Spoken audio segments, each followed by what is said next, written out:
step I take, I move my truth. Every time they tell me stop, I use every comment, hate that makes my fuel. Gather up my energy and boom, I hear them talking, saying the way that I move is so reckless. That is a part of my mind I've been blessed with, giving my blood so I am relentless.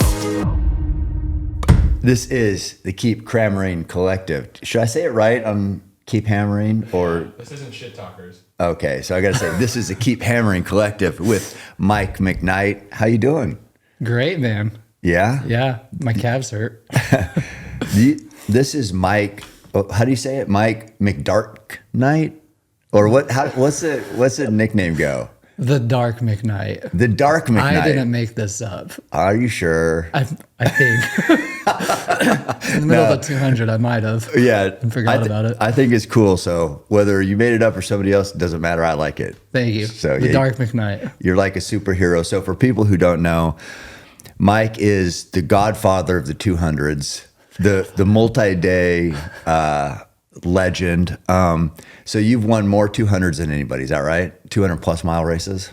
That I'm aware of. Yeah. Okay. So it's something I made up. That's okay. No one's corrected me yet, so I think I'm right. So we'll just go with it. Yeah. But bottom line, you're a badass. I remember years ago, and I don't even remember how many years ago, but it was like, I think we were in this house, but you won something, you did good. I can't remember what it was. And I think I commented, and then one of your friends sent me a message and said, thanks for you hadn't got a lot of positive feedback. I think it was right when you were first starting. Mm-hmm. And he's like, oh, thanks for, making that comment to Mike. Cause whatever, he's like such a good runner, but I don't know. It's like years ago. And you never told me this. I didn't. No, I probably didn't. But I just remember that it was probably like 7 or 8 years ago. When did you win your first 200? 2019. That was the year I won all of them. Oh, okay. Maybe it's that. Maybe I made a comment on that. But anyway, I just remember that. Well, the funny thing is I had no idea who you were. I also didn't know who Goggins was. Yeah. That was the same year Goggins did Moab. Right. And then he got the HAPE. Oh, yeah, he did. And then he came back out to the course to finish, right? Yeah. That was all that same year. Oh. So I didn't know you. I didn't know Goggins. Like one of my friends was like, dude, you get a race with Goggins. Is that cool? I was like, who's Goggins? So I looked him up, and then you made a comment after I won Moab, the third race. Yeah, that's what it was. I was like, who's this guy? Yeah. And I started following you. Right. But I never knew that you received a message from one of my friends. Yeah, somebody said that. That was cool to weigh in on it and, give you props or whatever, which I just always do that. But I think I knew of you, but I think just winning, because I did Moab, was that 2017? Did you do that? Courtney one. Yeah, and you did it that year too. Yeah, I did it that year too. So I knew of you. And then I think you got third, right? Did you? That year, yeah. Yeah. Who got second? I remember Sean Nakamura. Yeah, that's right. Okay, so I remember that whole field, and so I knew of you. But since then, you've just been badass, dude. What's up? I mean, it all just kind of randomly happened. How do you randomly win 3 200-mile races in a year? I mean, you and I talked about this. Was it yesterday at breakfast? I know you've been here a long time. I know, it's been forever. You live here now. I know. Yeah. Well, this is my house. Yeah. But no, the better I do better when I don't plan. Oh, okay. And so 2017, I did the Triple Crown. That was the year you did Moab. And I used to be a textbook spreadsheet kind of a guy. And then if I came into an aid station 5 minutes behind my plan, I started getting pissed and self-sabotage. And gotcha. Yeah. So I realized I just need to stop having a plan. Yeah. And so I wanted to do the Triple Crown again in 2019 without a plan, just to see how much better I could do. And then just, I won Bigfoot. I was like, oh, wow, that was cool. That was my first real big race that I've ever won. Yeah. And then I won Tahoe. And then, Moab, I was like, okay, if I won 2 of them, I have to try to win the third. Yeah. But I mean, I seriously had no plans to win all of them that year. I just wanted to see what I could do after getting experience from 2017. From the year before. Yeah. And having a third place finish, which is a good sign. Hey, maybe I could be good at this. Especially the third race out of the 3. How did you do in the other 2? Well, I mean, If it was today, it would have been terrible. Like back then, there was like I got 69 hours at Bigfoot or something like that. Don't be saying terrible because that's faster than me. So if that's terrible, what am I? Not winning material. Oh, okay. Well, I guess that was kind of an insult too. Hey, it's true though. Not winning times. Yeah. Yeah. Okay. Because like 69 hours today would be like, you'd be lucky to get top 20. I think. 10th or something. It's like people are cruising. Yeah. But I think I got like 5th or something. And so like, and I mean, the first time at Bigfoot, I puked for the first 100 miles. So it was terrible. Yeah. And then I rallied and I came back. And then Tahoe, I had shin splints and IT band pain for most of it. Walked I actually dropped Tahoe that year. I don't know if Candace still, well, she does do this because Mika's done this before. Yeah. Like I dropped and then I didn't leave, but they gave me my bib back. Okay. I was like, I'm not going to drop. I can walk this thing. So I got my bib back and I walked it in. And then Moab, I got a stress fracture at like mile 200 and had to walk the last 40 miles. So everything went wrong. Yeah, that year. Like I can't believe I got 3rd place that year because I walked. I mean, it was only 40 miles, I guess, but yeah, a lot of stuff went wrong. Yeah, it sounds like it. Yeah. Well, I mean, what was the impetus to get into like the multi-day races? Why did you want to do them to begin with? Just to try it. Just to test. Yeah. And did you know somebody who's doing them? Have you heard the name DJ Lorchester? He's a Utah guy. No, but it sounded like he sounds like a king or something. Like Lorchester. Yeah. Yeah. Yeah. Like, so is he royal family or anything? I have no idea. I met him at a race. Anyway, no, I don't know him. He's friends with Ben Light too. Okay. I know Ben. Yeah. So I met him at Zion 100 in 2016 or something like that. And we're both Utah guys, and I finished faster than him. And then I saw that he was doing the double crown, which, I mean, because Moab, the first year Moab came out was 2017. Right. So it used to just be Bigfoot Tahoe, the double crown. He did that, I'm pretty sure, in 2016, and he won the double crown. And I remember following him, and I was like, wait a minute, I'm faster than him. Yeah. So if he could win that, maybe I could win that. And I'd like to win something. I haven't won anything at this point. Yeah. So I was getting ready to sign up for the double crown, and then Candace announced Moab just before I was about to do that. And for some reason, I was like, 2 200s seems doable, but 3 200s does not seem doable. Yeah. So I was just planning on doing Bigfoot, again, just because I wanted to. I mean, all of us do this just to see if what we can do. Yeah. So I've done plenty of hundreds. Let's see if I can do a 200. Right. And then I did Bigfoot. But back then, like, you know, Candace has wait lists for her races. They're so popular. But back then, they weren't. And so, like, I did Bigfoot, and then I was able to sign up for the triple. I changed my mind. Yeah. And I was able to sign up for the Triple Crown after Bigfoot. But I guess it all just came because I wanted to see what I could do, and then I wanted to see if I could win something because DJ won it the year before. No, that's cool. How were you doing in the hundreds before that? I was finishing top 10. Nothing like, I never won, I never podiumed, but I mean, I didn't win. You're my doing first. pretty good though. Yeah, I mean, competitive. Well, they were local races. Yeah. Like at Western States, I probably would have been like top 100. Yeah, man, the sport's changed, hasn't it? So much. Even just in that time. So that's not even 10 years. Right. And now it's hard to get in these big races. They're sold out like in a day. Yep. Yeah. So it's crazy how it's went from, I would say, kind of grassroots a little bit to, and it's not quite mainstream, but it's heading that way. You know, it's weird. Mean, Rachel got it on ESPN a couple months ago. I think in Good Morning America or something. Yeah, something like that too. Yeah. But no, it's grown a lot. It's very different than when I first started. Yeah, now there's, sponsors. You have sponsors. Everybody's like being kind of like a pro athlete. It's like, we were talking about this too, because I feel like it is really hard for somebody with a job, which back in the day, you could have a job like you did and still compete, still win. Nowadays, I think it's not impossible, but very hard to compete with these full-time pros if you have a full-time job. Yeah, I mean, I would say that if you are going to compete, you can't have a family because, I mean, if you're working 9 to 5 and you have kids and a wife, you're giving up time with them too. Yeah. I mean, if you're single and have a full-time job, you just have to be diligent and give up like a social life. Right. Yeah. But yeah, I'm sure it depends on the job too. Like if you're at work in construction all day, it's going to be hard to go train after that. Yeah, I guess because there's that one ER doctor who won Leadville. So she obviously works. Oh, wow. I don't know who that is. Yeah, so she won Leadville, like, Ann Flowers is her name. And she's an ER doctor. Dang. And won Leadville. So there are some amazing people out there who somehow can get it done. But I think by and large, it's going to be really tough. It's like you almost have to, and that's a 100-miler, which I want to talk about this too, and we spoke about it, but it feels like to me, there's a marathon. You can be really good at a marathon.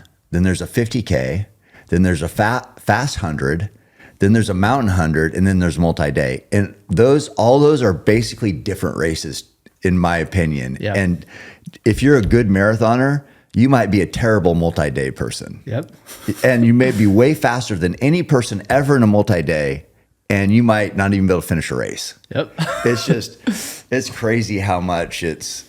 So I think what I was leading up to is, so Ann won a pretty fast 100, which might take less training than trying to get your legs up for like a multi-day 200. So maybe she can get away with a little less, and she's like super talented, but that's rare. That's amazing.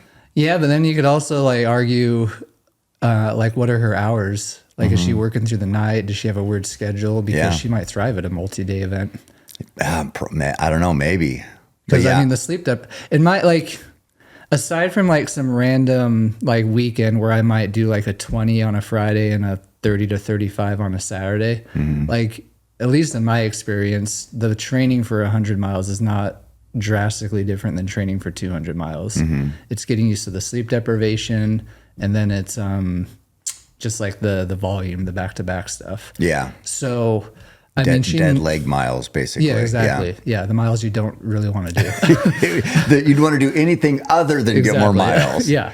Get out there. She might, I mean, if she has a weird sleep schedule, and I mean, she might just need to throw in one more long run. Yeah.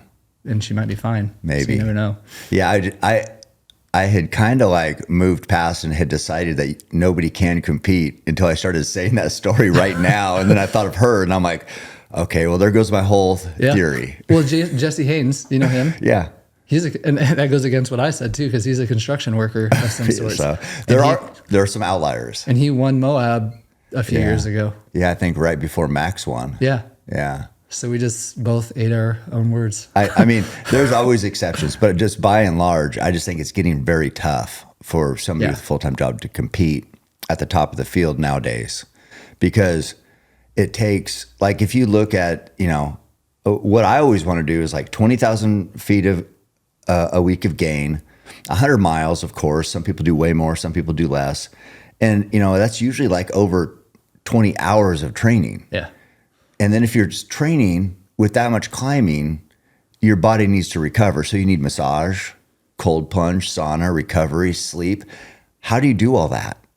That's a long lot of time. It's like 30 hours there. Yeah. I mean, for sure 30. So to work full time on top of that, nuts. Yeah. There's 80 hours. Yeah. Yeah. That's hard. But I don't know. It's just, what are your thoughts on like where the sport's going and like what it looks like compared to when you started? Are you pumped with how it is now or what? It's mixed. Yeah. I mean, the way I describe it is like I have a wife and 2 kids, and I love my life right now.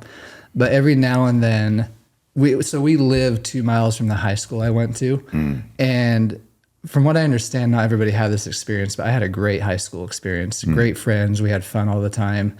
And so every now and then when I drive by my high school, a memory pops up and I'm like, man, I miss high school. I would love to be back there. Yeah. But I'm not saying that I hate my wife and kids and I want to give that all up, Yeah. So I have these like times where I'll reminisce and want something different. And it's the same with this. Yeah. Like, it's really cool to see how big it's gotten, just like meeting you, meeting Courtney, meeting Kilian, Korth. It's cool seeing all these new amazing people come in, getting to meet them and seeing what they're doing. But there are moments when I'm like, man, I miss signing up the night before. Yeah. Getting fourth place because no one else showed up. So I do miss the grassroots vibe. And I mean, I guess you can still get races where they have that. Like that's nice about little local races. Like you can still have that. But overall, I'm happy with where it's going because it provides more opportunities for people that want to do something with it. Yeah. And I think, because we talked about what it requires with the training and recovery to see what people are truly capable of, you almost need to be a full-time pro, you know, to get the most out of yourself and to put the most into the sport, just so that's how we all get better. But I do miss, there was a phase, and I think maybe Ben even did it, but like, remember like just wearing the button-up Western type shirts, right? Yeah. And Taylor was doing that, and then like, so now I see all these, like everybody's got this kit, right? They're all pros. So now I went back and I just like cut it. Now I just wear old shirts like that because I'm like, Cocodona. I'm like, okay, I'm not good anyway, but I'll be anti-pro and just be like the old grassroots guy. Yeah. So that's fun.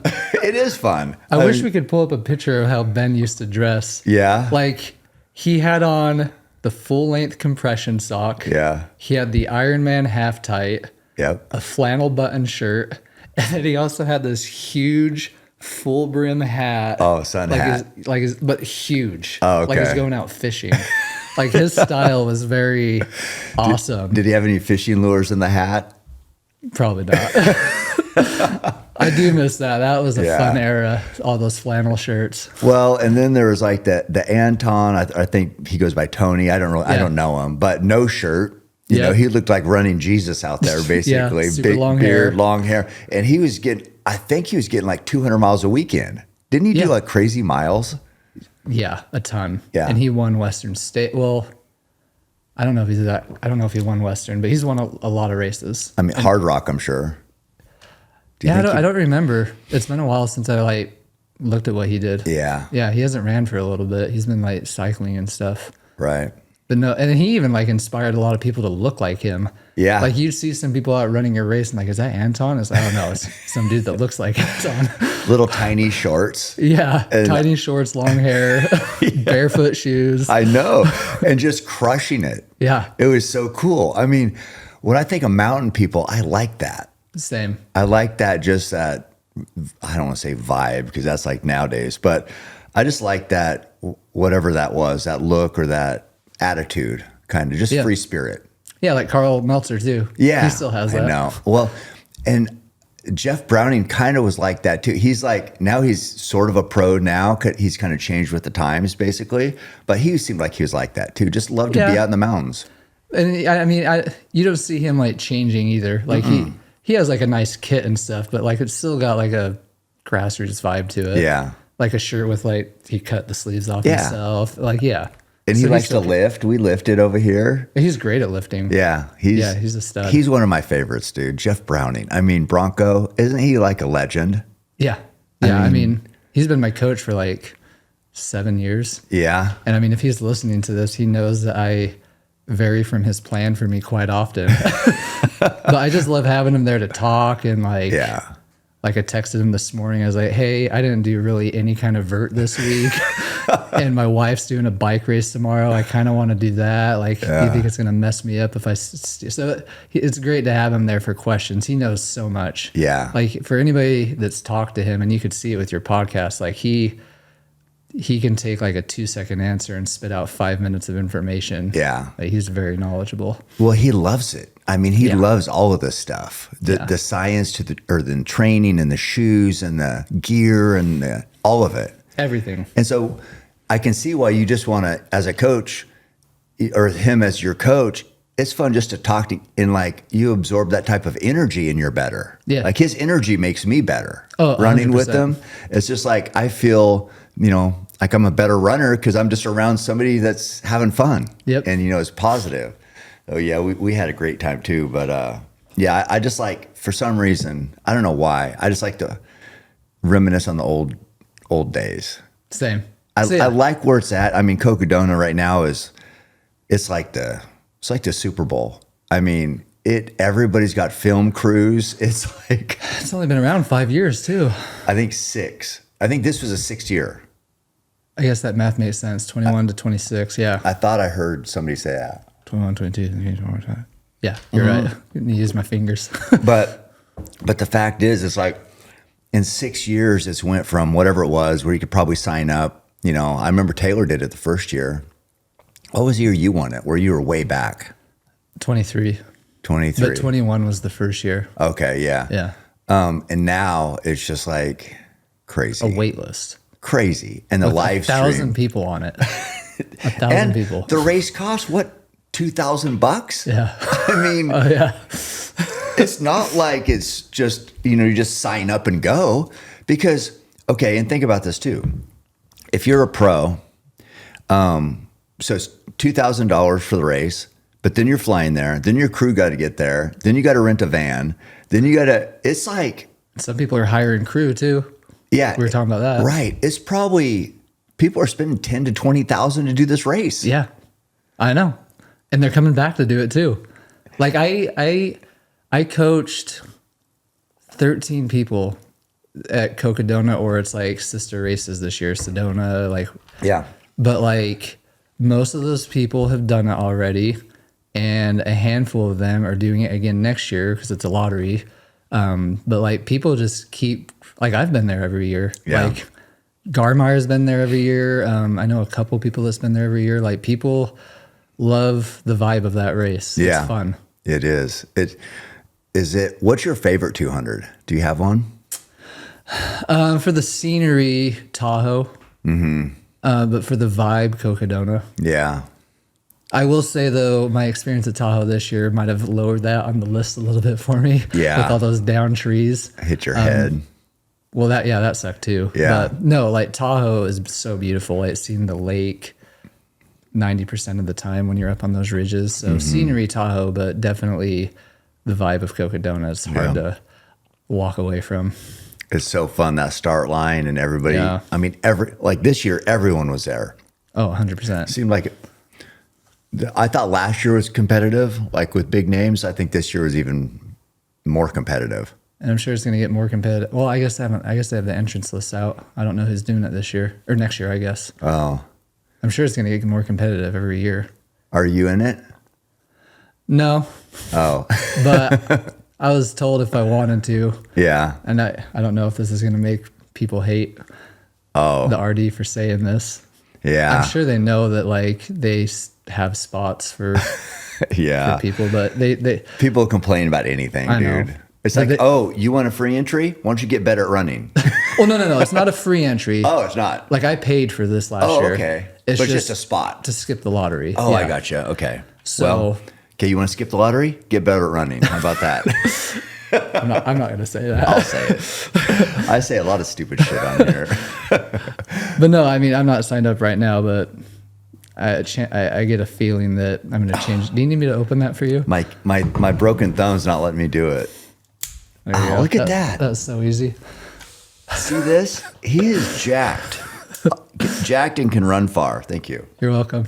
You can have one if you want. I just had one before I got here. Is it bad to overdose on these You don't want things? to OD. You Yeah. might get too smart. I need like 10 of those just to get up to average IQ. And I've never taken 10, so I've never been up there. Well, this is a type of alcohol, isn't it? So isn't it going through your liver? Is it alcohol? I don't know. I mean, there's something that I think is alcohol, so it's going through your liver. I don't know. I mean, anyway, but no, I might have one later. Okay. Well, so tell me about how has the visit been? This has been Tell me about it. We did a lot. A lot. And we didn't really plan. I don't know. We didn't plan on. I didn't really have a plan. Just get you here, and I'll just be like, we'll figure it out. And even part of the plan, you left out some big details, in my opinion. That or I wasn't paying attention, and you told me the details, and I just blocked it out. I doubt it. About last night specifically at the Hayward. Oh, yeah. What was that? So I mean, so I was supposed to be gone yesterday. Yeah, I know. Oh, that's right. Yeah. Yeah. We did change that. Yeah. So Cam invited me to stay another day. And part of that was, from what I remember, I kind of want to pull the text out to see if I'm exaggerating this. But he's like, hey, how do you want to try to race a mile with me? I was like, what are you talking about? And he's like, someone's just going to help pace me to see how fast I can run a mile. I want to go under 5. Yeah. I was like, okay, cool. That sounds fun. Yeah. I don't do track workouts, but I'd love that. Yeah. And then we get there last night and like we have to pay to get in. I see spectators walking through. We walk in and it's like a legit, well, I mean, it's not like a legit race. I don't know. It was some kind of race. Yeah. We were given a bib. Yeah. And there was heats. Yeah. And instead of just what I in my head thought was me and Cam At a high school. trying to run a mile together to see if we could break 5, turned into like other racers. So And Mike Wardina. Wardian. Yeah. Yeah. Mike Wardian was there. Who's a legend. Yeah. Jen, your friend. Yeah. Jen Hayward. Jen Hayward. Yeah. And a bunch of fast high school kids. Oh, so fast. And they basically say, okay, who's going for under 5-minute mile? And then you walk up there and there's like all these kids. Yep. And us old guys. Yep. We're like, wow. Yeah. Well, this is going to be fun. But yeah, Sonia, go ahead. So I mean, yeah, that was quite the experience. And it was at Hayward, which is where the Olympic trials are. So it wasn't a high school track. No. And people were spectating. I know. So yeah, no, it was fun. I mean, we did that, which is good because I haven't done that for like 14 years. Mm-hmm. So it was fun to just see what I could do at a mile. And then, so I guess rewind the day before, I get here at like 12:30 and you're like, I'll pick you up at 1. We're going to go for a nice, easy, fun run. Yeah. Word for word. It was fun, wasn't it? It was fun.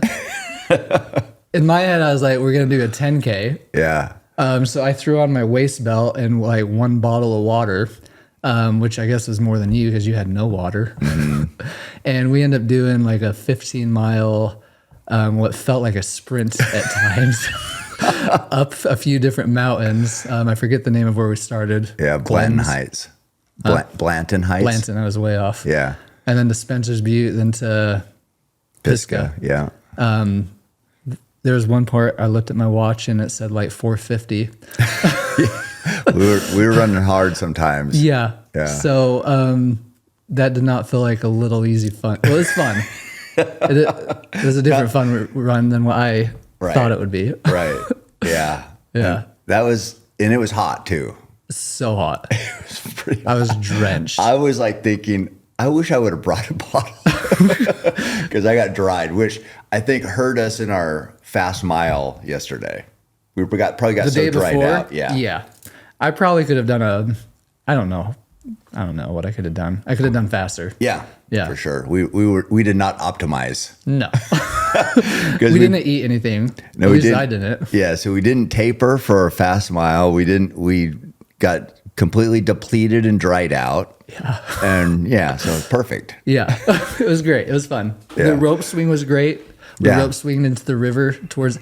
So the funny thing was there was like, how long is that road section approaching Pisgah? Oh, a couple miles. So a couple Probably 3 miles. miles. Yeah. Cam's doing like 6:20 pace, and I'm fading. And he would do this mind trick with me. I realize now, where he'd like, oh crap, I'm going too fast. Sorry. Then he'd slow down next to me, and then I'd start running with him. And then a minute or two later, look at my watch, and we're holding that pace that he said was too fast. So the trick was like, hopefully, most people think, okay, we slowed down, but we didn't slow down. Yeah. My problem was I'd look at my watch. Right. Because I was fine until I looked at my watch. I was like, we're going the same freaking pace. Yeah. So yeah, he is burning me, and I see this beautiful river. And I did need to cool off. I had a headache. Yeah, it was hot. Yeah, it was really hot. But I did also just like say, hey, I need to dip off because I'm hot. But I also just needed to slow down. So yeah, it was a good experience. This was fun. That we did. We went off the rope, and all I remember is like there's a couple of girls there that were jumping in, and I talked one of them into trying a dive, and she's like, "I'm gonna belly flop." I'm like, "It's still good content," because they were filming, her friends were filming, and so she did try to dive and did belly flop. It was hard. It was like, oops. But man, that felt good. Yeah. And I've watched that video a couple times and I still can't figure out how you swung into a dive. Yeah, it's hard. It's impressive. Oh, I did so many crazy things back in the day. Yeah. Like that was my thing. Like I'd do flips off bridges. I'd pull my truck up to a bridge and do a flip off of it. Just into. But that would make kind of sense. You had a level surface area, you're on your feet. Right. But you use your arms and body to somehow do a dive off of a rope swing. Yeah, I don't know how you do it. You just do it. Just do it. Okay. Yeah. Well, yeah, I didn't do it like the girl did it. So I didn't land on my belly that bad. But yeah, so that was good. Then we got another summit in. So we did Pisk after we did the river. And I saw people going, oh, you did 2 more miles with wet shoes. It's just like, that is the least of our concerns. No, do a 200. I was like, if you're worried about wet shoes for a couple miles, you're never going to do a multi-day race. Never. But you can't say that. No, but it's true. Mm-hmm. I use Ketone IQ when I need to stay sharp for the long haul. Long runs, lifting, before I shoot my bow, even when I'm podcasting, anytime I want steady focus without crashing. What I like about it is how it feels. It helps me stay locked in during long efforts and mentally demanding sessions. Not jittery, not wired, just clear and steady. Ketones are your brain's preferred fuel source. So instead of that spiked caffeine feeling, the focus feels calm and controlled. It lets me push without leaning on caffeine or sugar. I'm not chasing another cup of coffee or something sweet just to get through a workout or a long day. I can train, work, and think without that roller coaster of energy. Physically, I feel ready to go. Mentally, I'm locked in. That combination matters when you're putting in long hours and real work. Visit ketone.com/cam for 30% off your subscription order, plus receive a free gift with your second shipment. Or find Ketone IQ at Target stores nationwide in the hydration and protein aisle and get your first shot free. Element was created by former research biochemist Rob Wolf and has enough sodium, potassium, and magnesium to move the needle and get you feeling and performing your best. Plus, it has zero sugar, artificial colors, or other dodgy ingredients to derail your low-carb lifestyle. That's why Element is my go-to electrolyte drink and trusted by many of the world's leading health experts and athletes, including Team USA weightlifting, coaches, health practitioners, and teams across professional, collegiate, and high school sports leagues. You're also guaranteed to find an Element flavor you love. Try fan favorite citrus salt or raspberry salt, get spicy with mango chili, or mix chocolate salt into your morning coffee for a mean mocha. Element is offering listeners of the podcast a free Element sample pack with any purchase at www.drinklmnt.com/cam. Also try new Element Sparkling, a bold 16-ounce can of sparkling electrolyte water. I mean, me and a friend went running last week and we had a few river crossings and I just went through it and I'd stop and watch him and he would like take 2 minutes like trying to find these rocks that was just get your feet wet. Yeah. He's like, I don't like that. And he's done a 200. Yeah. And like word for word, I was like, you need to do more 200s if you're worried about your feet getting wet. Yeah. I look for reasons to do that to make my feet tougher. You know what I mean? Yeah. Like that running with the wet shoes, didn't even think about it, but it only helps us when we get ready to do a race. Yeah. Yeah, you get more comfortable with it I want to say I'm trying to make my feet tougher. Yeah. But like, that's my goal, but it doesn't work. No, feet are hard to toughen up. They are. But I mean, like the benefits of it usually outweigh the negatives in my opinion. Cause like at Tahoe this year, it was hot and I was just struggling. Like, I was having leg issues again from Cocodona and the monster. And so like every little cool pool of water I would see, I would walk into it and kneel down for a minute and like ice my legs.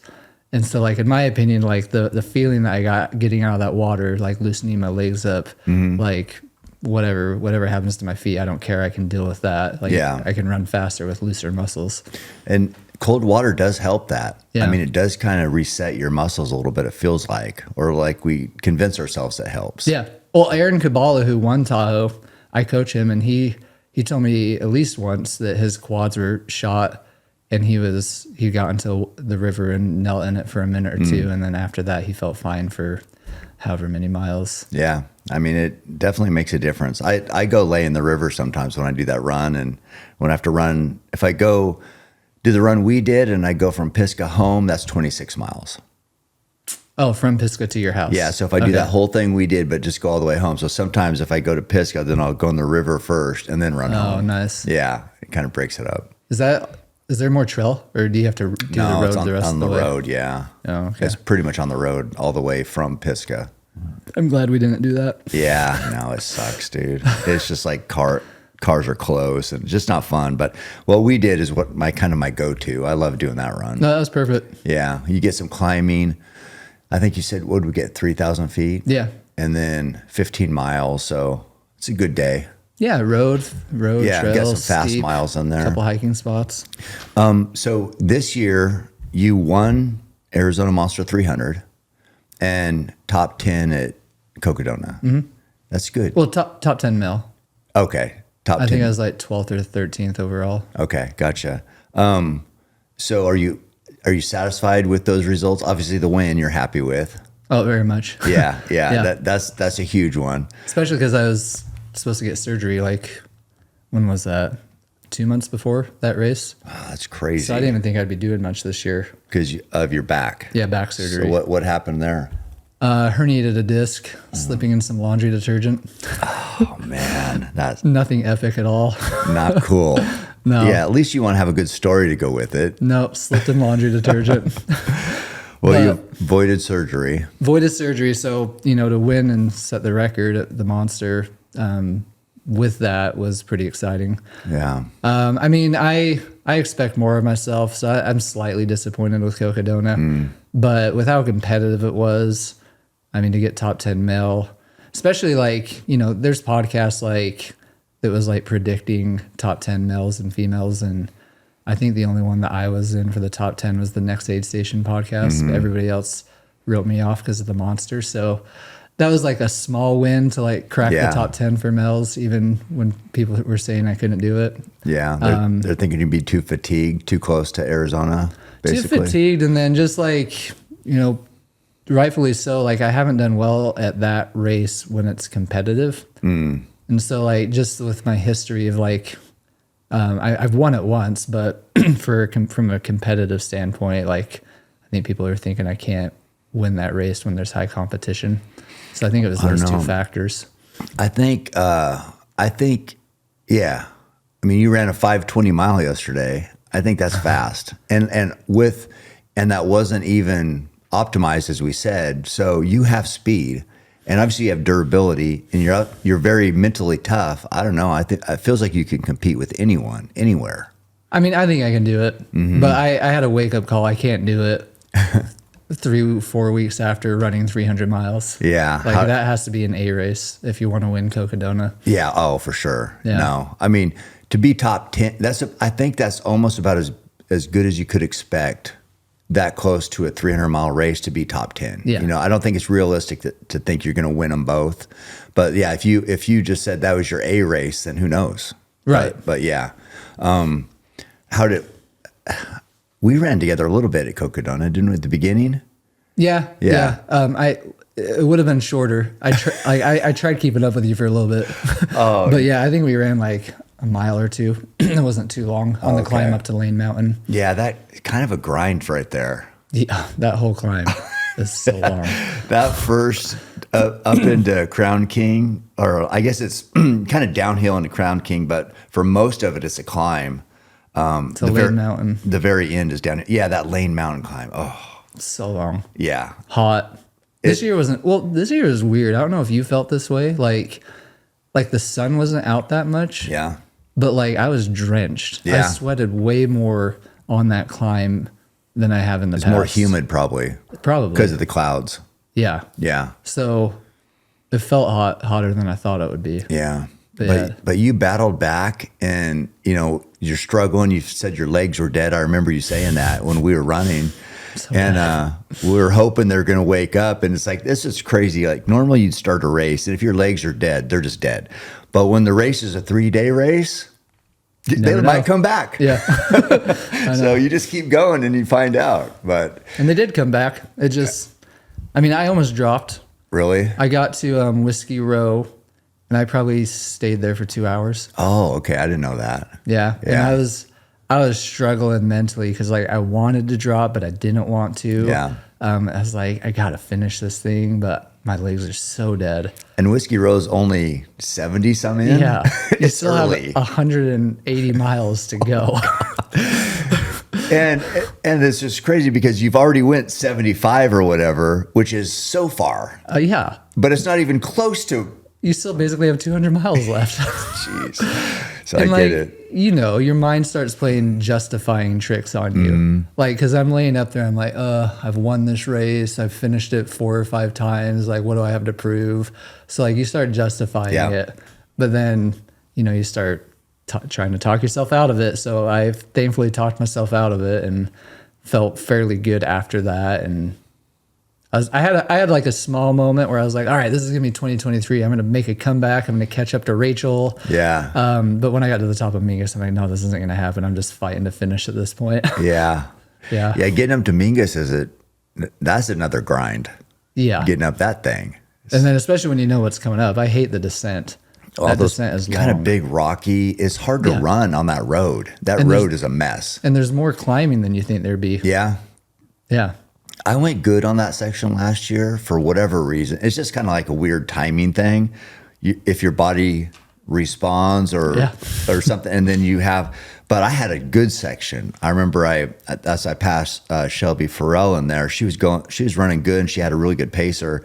But I was feeling good, so it's like for me, I like that section. Yeah, but because you had a good it's just because I had a experience. good experience in it. But I remember thinking it is hard to run kind of those baby head rocks are about like this big. Yeah. It's freaking hard to open up there, dude. There was one, my wife paced me in that spot. Yeah. It was the funniest thing. Like we had a perfect view of Jerome, and like I asked her, I was like, "You good?" And she's like, "Oh, I'm so good." And then like half a second later, I just hear, "Oh!" And I look behind, and she just face planted it from tripping on a rock. I felt so bad for her, but just like half a second after, she's like, "Oh, I feel so good right now." And then Things can face change in a plant. hurry, Yeah. can't they? Yeah. That I know when I did it, when I was coming down through there, it wasn't this year because I got hurt this year, but last year, it was pouring. Oh, you got through in the rain? I got down to Jerome soaked, dude. Yeah. I've never been so wet, but I don't know. It's Do you remember? Huh? Do you remember? Do you know the Cottonwood section? Do you remember what that is? Yeah. So I was running that last year, and it was hot.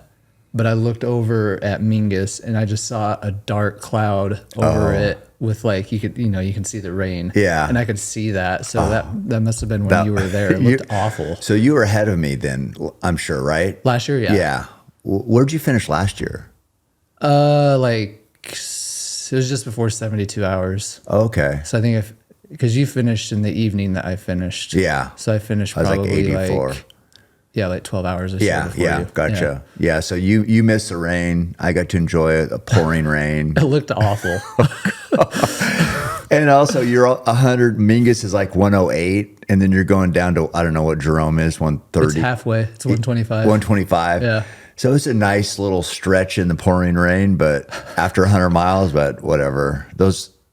Can you believe we do these things? No. Freaking so hard, dude. So much work.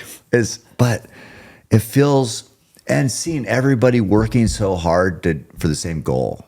I like it.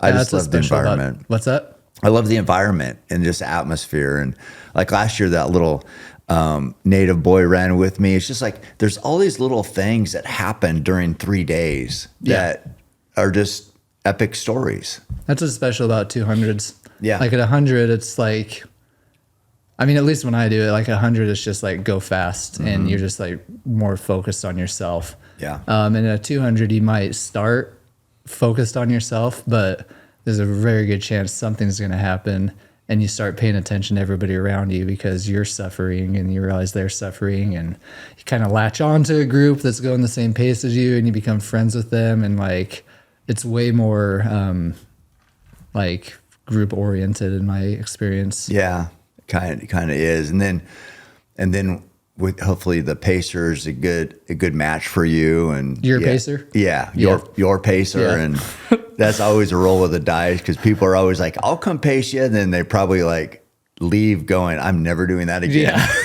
Yeah. We walked for 20 miles and he just complained for half of that. Yeah, I know. It was like on that one, Taylor had me during the night going into Fort Tuttle, and we went the wrong way.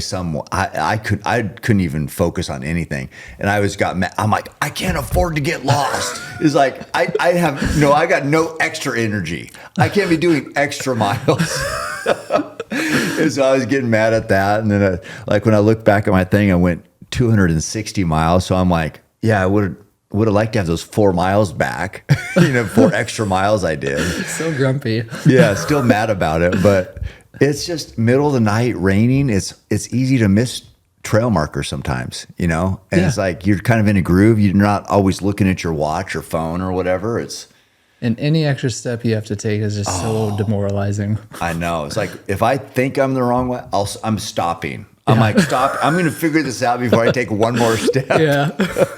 It's awful. I just can't afford, because you think like 250 miles, I take about 2,000 steps a mile. So 500,000 steps we have to do. It's a good day. That's a good amount of steps. And that's just your body, like I said, you can't afford a bunch of extra ones because your body's going to be kind of broke down for 500,000. Yeah. Yeah. And then your pacer has to hear you complain about it. Yeah. There was this time I did the Arizona Trail. Yeah. And it was up on I never know how to say this. It's an Air Viper race. Ben says Mogollon. Okay. Mongolia? No. It's I think it's Mogollon. The Mogollon Rim. Yeah. Right. Yeah. The Arizona Trail goes on the Mogollon Rim. So I've tried the Arizona Trail 3 times. 2 times. That's been your nemesis. It's been my nemesis. Yeah. Next year's the year. Okay. But I've tried it north to south twice and south to north once. And both times I've gone north to south, I get on top of the Mogollon Rim. And it was the first year, it was just the day after a rainstorm. And the mud up there is the type that where you gain 10 pounds per foot as you walk through it. Yeah. And so like the first year, it was just so miserable. I hated it. And then the third year I did it again. I had a pacer this time. And as we're getting up there, it starts pouring rain and it starts snowing on us too. And I get up on there and it's the same thing. That mud comes. And I just start having flashbacks to 2 years earlier. Mm-hmm. And so I am in the grumpiest mood. And anybody that knows me knows that I don't cuss often. Yeah. But when I was up there, I think the amount of F words I've said in my life went from like 2 to 200 in that night. Yeah. And my pacer's just this sweet girl named Brittany. And she's just heard me, like a side of me she's never seen before. Yeah. And she just kind of starts laughing. And I just turn around and look at her. I'm like, why are you laughing? Yeah. There's nothing funny about this. Right. And she just like, I don't know what to do right now. I'm sorry. I felt so bad afterwards. It was not a good experience for her because of how grumpy I was. Oh, and was that, what time was that? Was that the third time or the second time? That was the third time. Third time. Yeah. And so you're probably like, what do I have to do to get through this freaking, well, it's not a race, but are you trying to set the FKTs? Is that the goal? Yeah. Yeah. Is it still 14 and a half days or something? Or no, it's like, I don't know how this works. So like the supported record is like 12 and a half days. Okay. A little bit less. Yeah. But somebody set this is crazy. Somebody set the unsupported record and it was faster than the supported record. How does that work? I wonder. That's what I'm wondering. Yeah. Yeah. That doesn't seem. I mean, I think rules are rules. So I think technically the supported record is what I'd need to go for. Mm-hmm. But I mean, knowing myself, like knowing that somebody did it without a crew faster than that, like I'm going to target that. What is their time? Do you know? It was under 12 days. Was it? Okay. Yeah. And it's how many miles? 800? 800. Yeah. So how many miles is that a day? What do you got to do? 70? It averages out to 75? Well, I don't know what the 11-day record is now, but the current supported record, it's like basically 100K a day. Oh, 62. Okay. Yeah. That's a big day. It is. Yeah. And anyone that's been out, have you hunted like in the superstitions? No. Or any, like there's this three different wildernesses in a row. It's like Jamil Curry calls it the Maddest Hells. I think it's the Maddazals technically. Maddazals, Four Peaks, and Superstitions. And specifically the Maddazals and the Superstitions are some of the most rugged, remote trails I've ever been on. Oh, okay. Like in the Maddazals, like you have to go like almost 40 miles without crew. Ooh. A lot of climbing, a lot of like some of the most technical trails I've ever been on.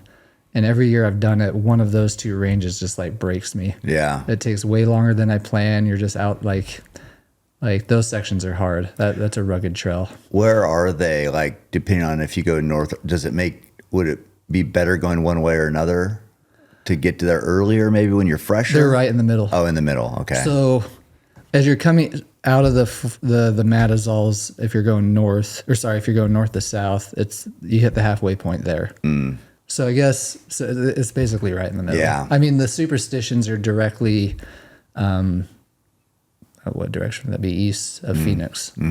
Okay. It's basically right where the Arizona Monster starts, just right by the Superstitions. I gotcha. Yeah. So 800 miles, 62 miles a day. Seems doable on paper. It does. And then you hit those three wildernesses and... Because we go like in Cocodona, what do we do? Like 80 miles a day kind of about? Yeah, but you're only out there for 3 days. I know. You're not out there for 12. I know. But on paper. On paper. Why do you think I've tried it 3 times? I know. Okay. So next year's the year, huh? Yeah, I mean, I was going to try it last year, but then I hurt my back. Has anything changed? Like for me? Yeah, from when you first tried it to now, would you do anything different?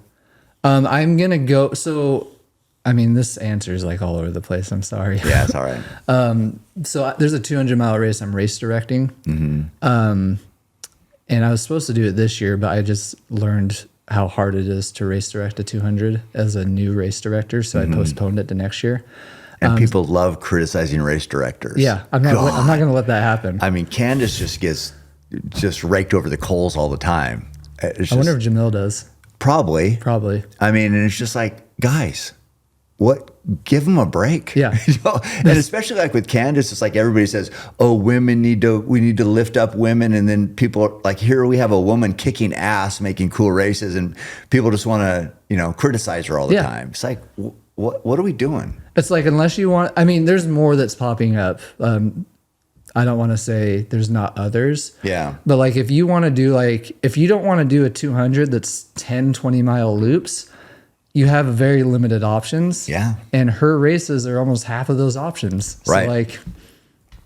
And there's always going to be things that come up, but I talk to a lot of people who say they have a great experience doing them. Yeah. And so. Yeah. But it is hard. Like to your point, it's like, try it. Because exactly. you say you're going to try it and you're like, wow, this I can't is a do lot. this. Yeah. Yeah, no. And I can understand too.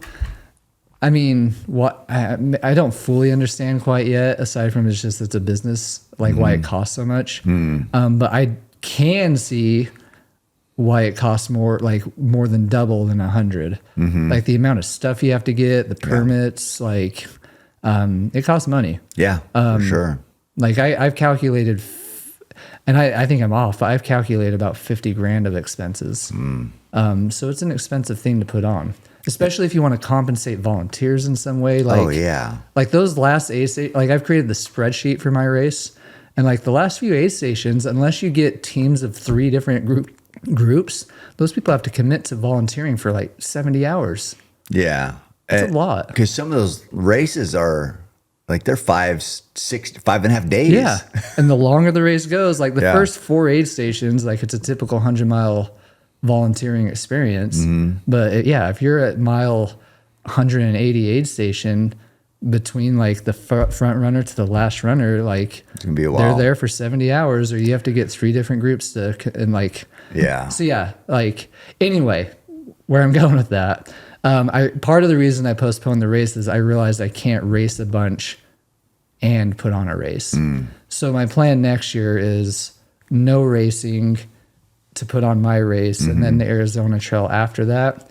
But I'm still going to train, obviously. So the thing that I'm going to do differently for the Arizona Trail is I'm going to go out and just try to have a good experience in those 3 wildernesses and fast pack them for a week. Yeah. Because those are the 3 spots that break me. And so I see those spots and I like instantly think negatively about them.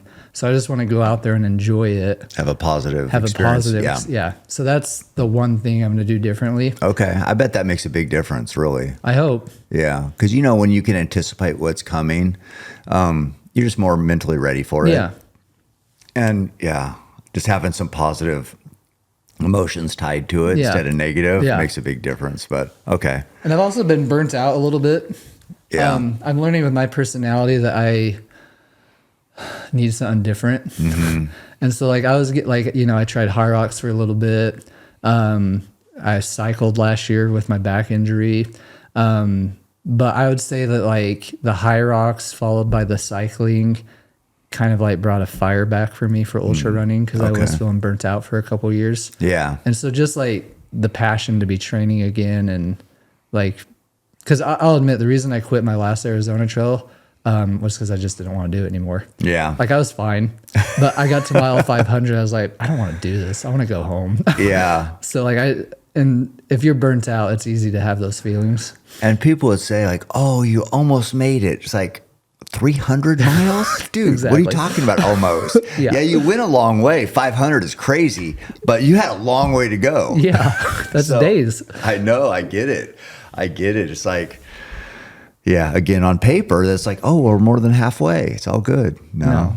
And then, like, my kids are there. I don't want this to sound like an excuse, but it gets harder to do this when you're a dad. Yeah, no, for sure. Like, you just want to be with, like, do you ever feel like that in the middle of these? Like, you just start getting lonely and you're just like, I'd love to be with somebody right now and just.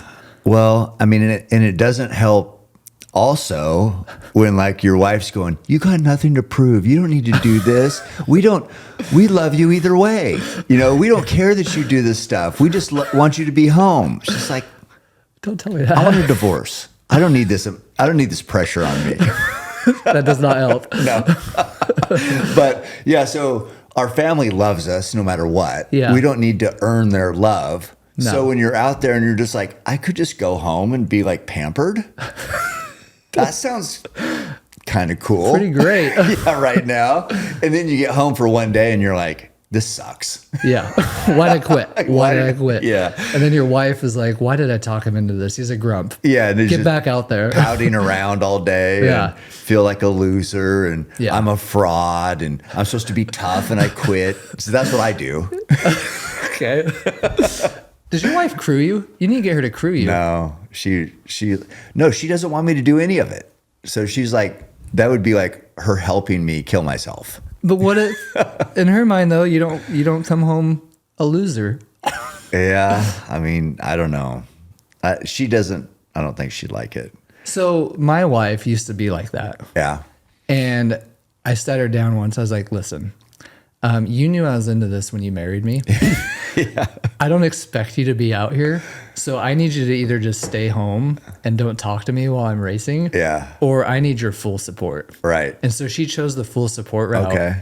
But like, she's ruthless now. I don't know if you've heard the story at Moab. No, I've seen like some clip, like you were going to quit. And she's like, no, you're not quitting. And she drove away. But she lied to me beforehand. Oh, really? Yeah, it was at Moab. Okay, I ended up winning that year. But I got to mile 70, and it was like the first spot I could see her. Yeah. And I was like, hey, my back hurts. I want to quit. I'm done. And she can usually like see like he just needs me to like. If it's real or. Yeah. She can tell. Yeah. And in that moment, she could tell I was done. So she's like, okay, that's fine. The truck has a bunch of stuff in the passenger seat. I'm going to go take care of it and fix a spot for you. And so I'm sitting in my chair staring at the ground. And then I look up and I see my truck driving off into the distance. And at this aid station, there's no service. I have no idea where she's going. Yeah. I wait for 10 minutes. She doesn't come back. And so I'm pissed at her. Yeah. Like in my head, I'm like, we're done. She just leaves me here. Yeah. And so, I'm hurting. Yeah, I'm hurting. And she lied to me and she left me here. And so at that point, I'm like, I don't know where she's going. I guess I'll keep going. Yeah. And so I go to the next aid station and I was like, hey, I'll show her. I'm just going to drop without her now. Yeah. So I go to the next aid station to drop and they're like, yeah, you can drop, but this is in the middle of nowhere. You have to wait 12 hours and we'll drive you out. I'm like, oh, I'm not going to do that. No. And so I go to the next one and I eventually feel better and I go on and finish and win. But that like crazy. She took my challenge or whatever it was to like support me to finish these things. And she took it to a whole nother level.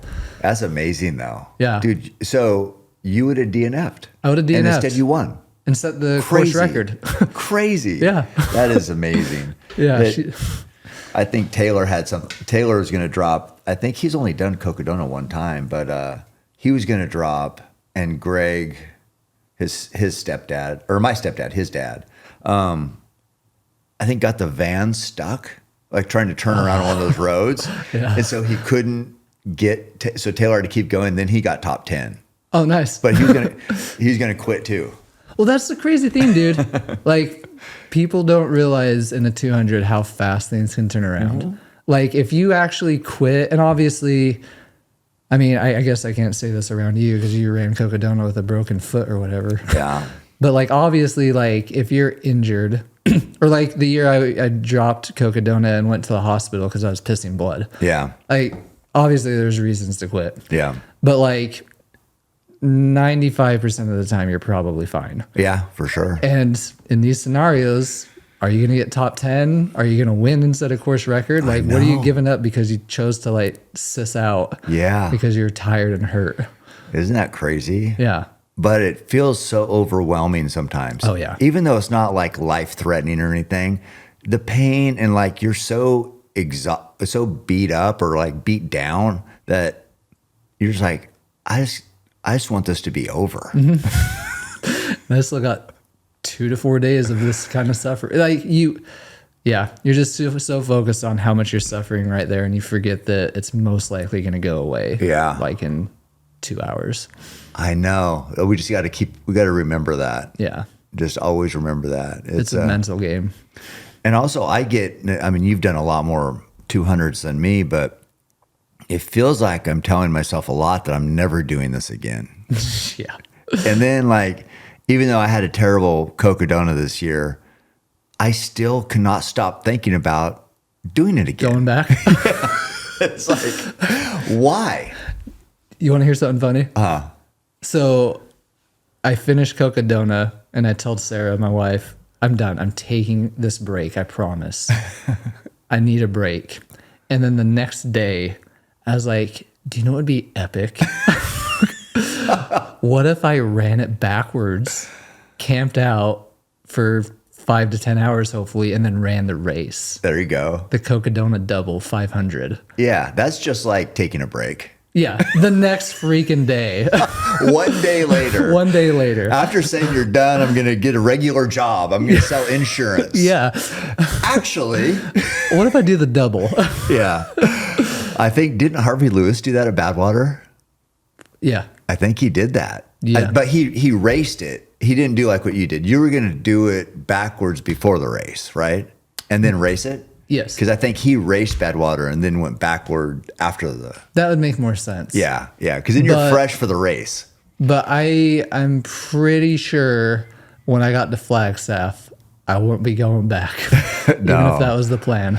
The only way I'm doing it both ways is if I do it backwards. That's true. And do the race. And you're in the race then. Yeah. Then you got support. You got the other people there. Well, and I paid for it too. Yeah. Like if you finish the race, it's like, I got what I paid for. Yeah. But if you run it backwards and then don't finish, it's like a DNF'd. Because what if also, like, could you imagine you go backward to warm up, a little warm up.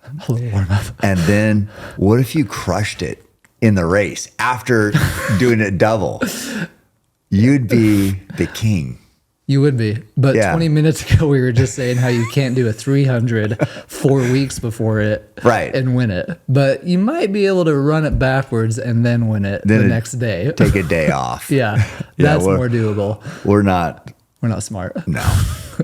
But it's like, I don't know. It's like we talk about these things, and I think for me, I always just get so when it goes well, you feel invincible.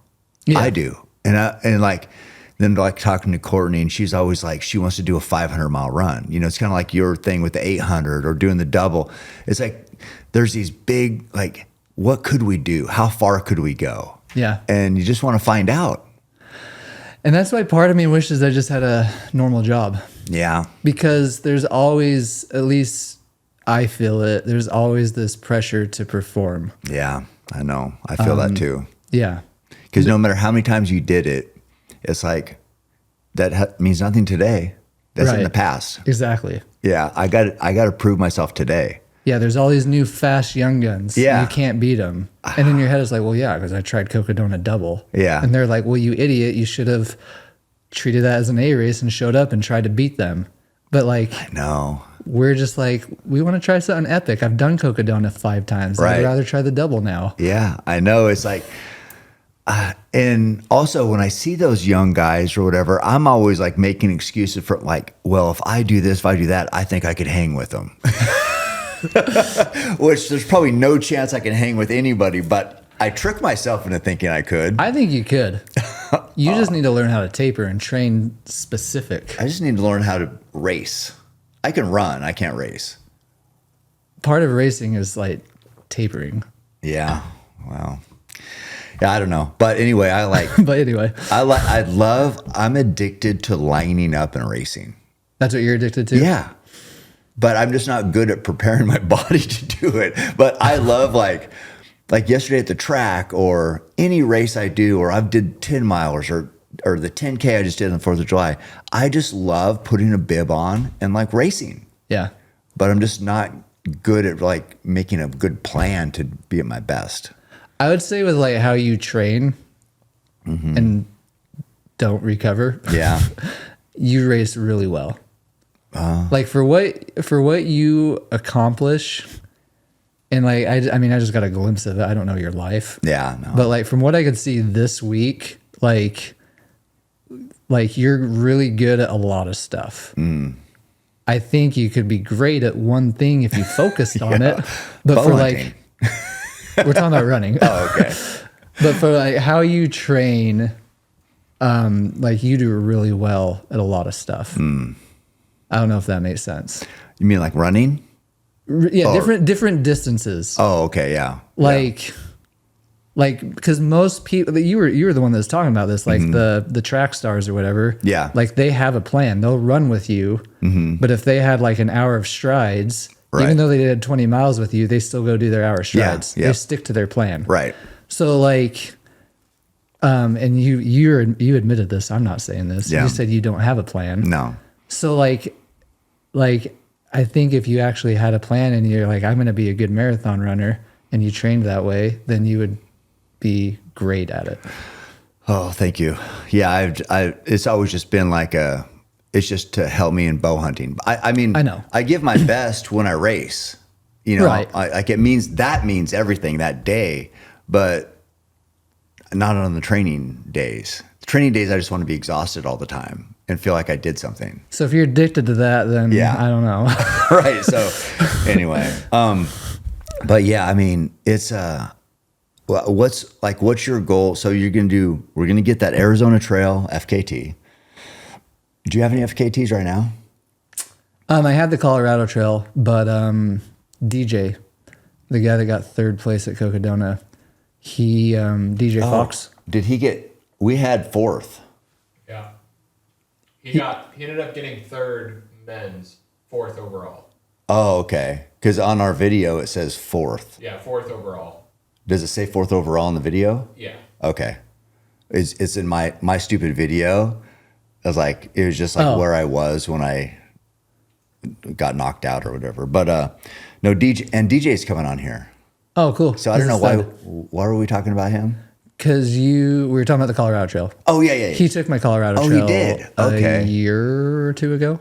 Oh man, so he's freaking good too. Yeah. Yeah, He's awesome. He's a stud. Yeah. Wow. So that was my That's FKT. your And then he FKT? took Okay, it. I had gotcha. that I said it in 2020. I can't remember if it was last year or the year before, but I had it for 4 or 5 years. And was that unsupported or supported? Supported. I'm bougie. Yeah.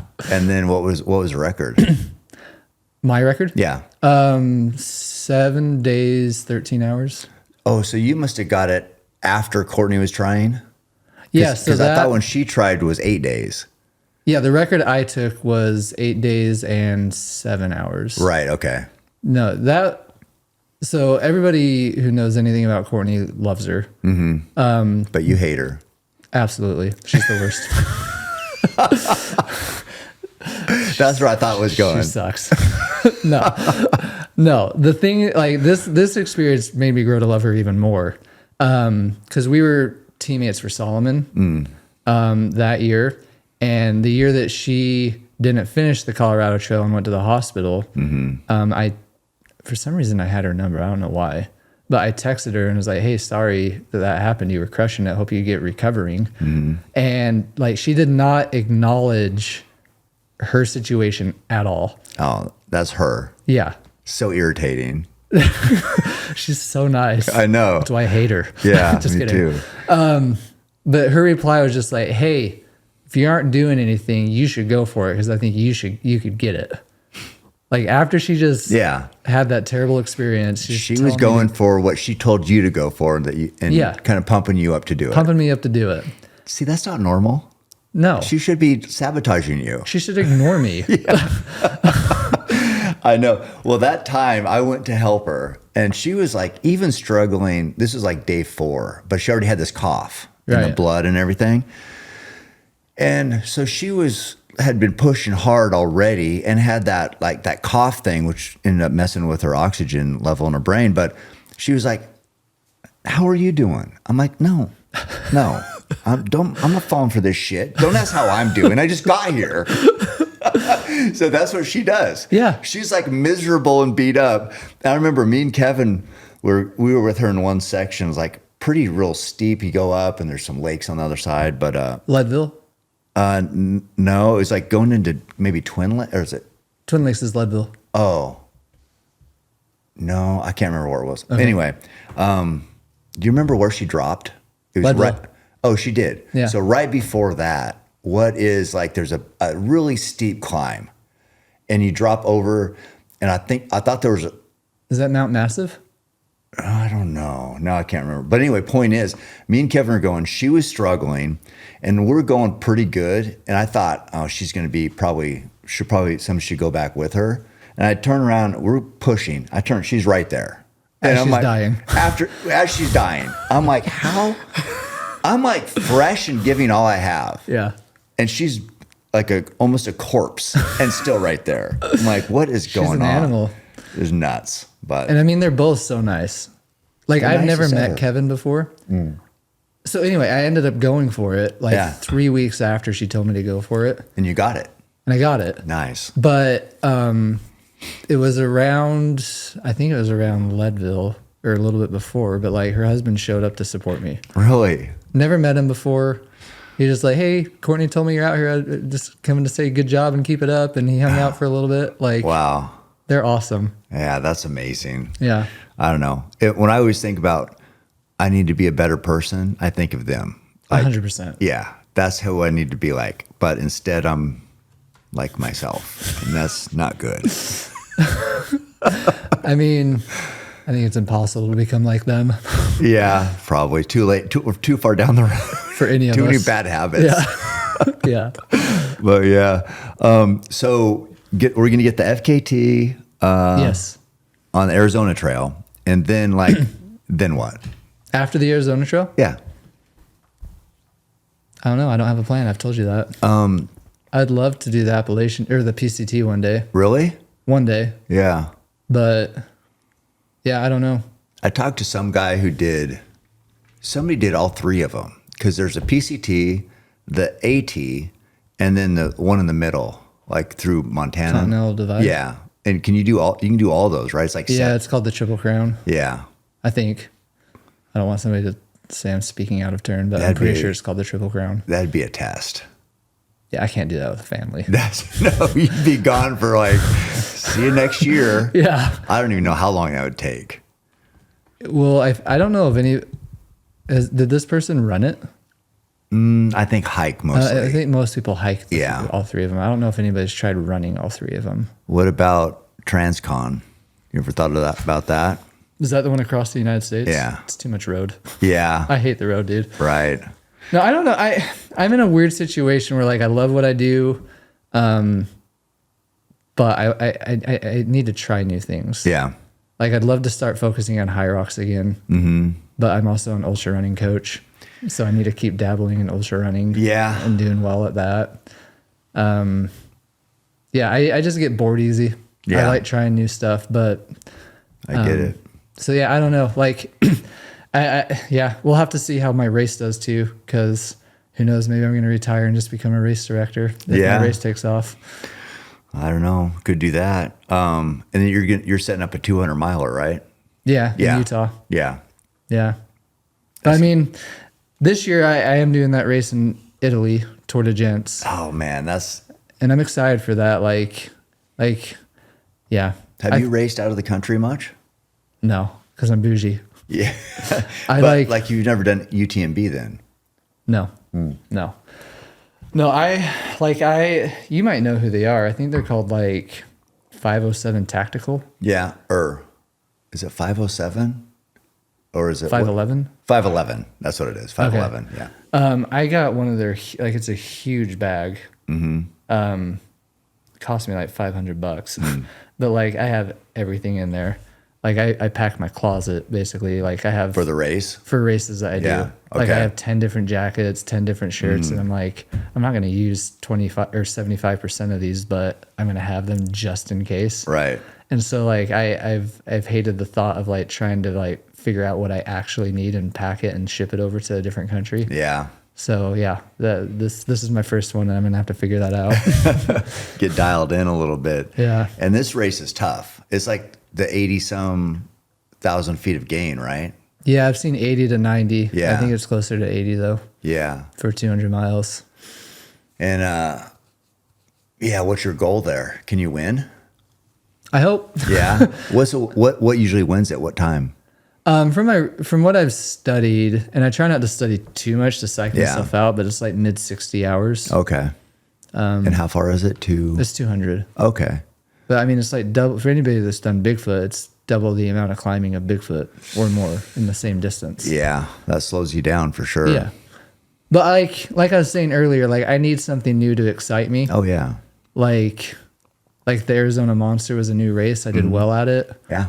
And so I'm hoping that because this is new and different, and I mean, with my training, I'm pretty excited. Like I feel the passion again.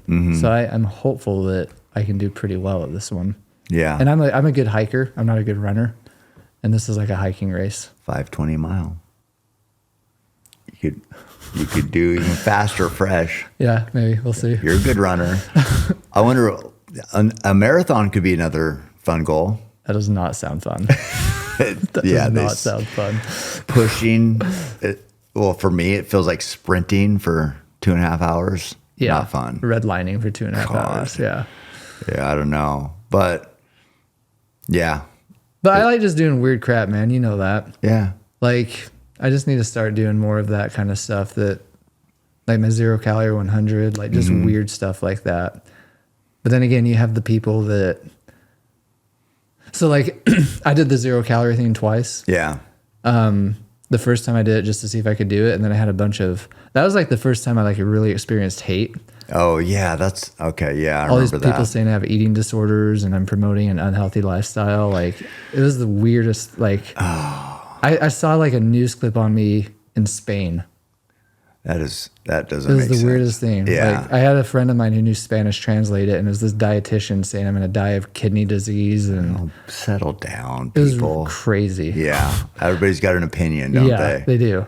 Yeah. And so like I did it again at a 24-hour race, Yeah. but with blood work, Okay. just to like Oh, see did what was you? going on. Yeah. And like I ended up getting 3rd place at that race. Wow. No calories. Jeez. I did like 120 miles in 24 hours. That is good.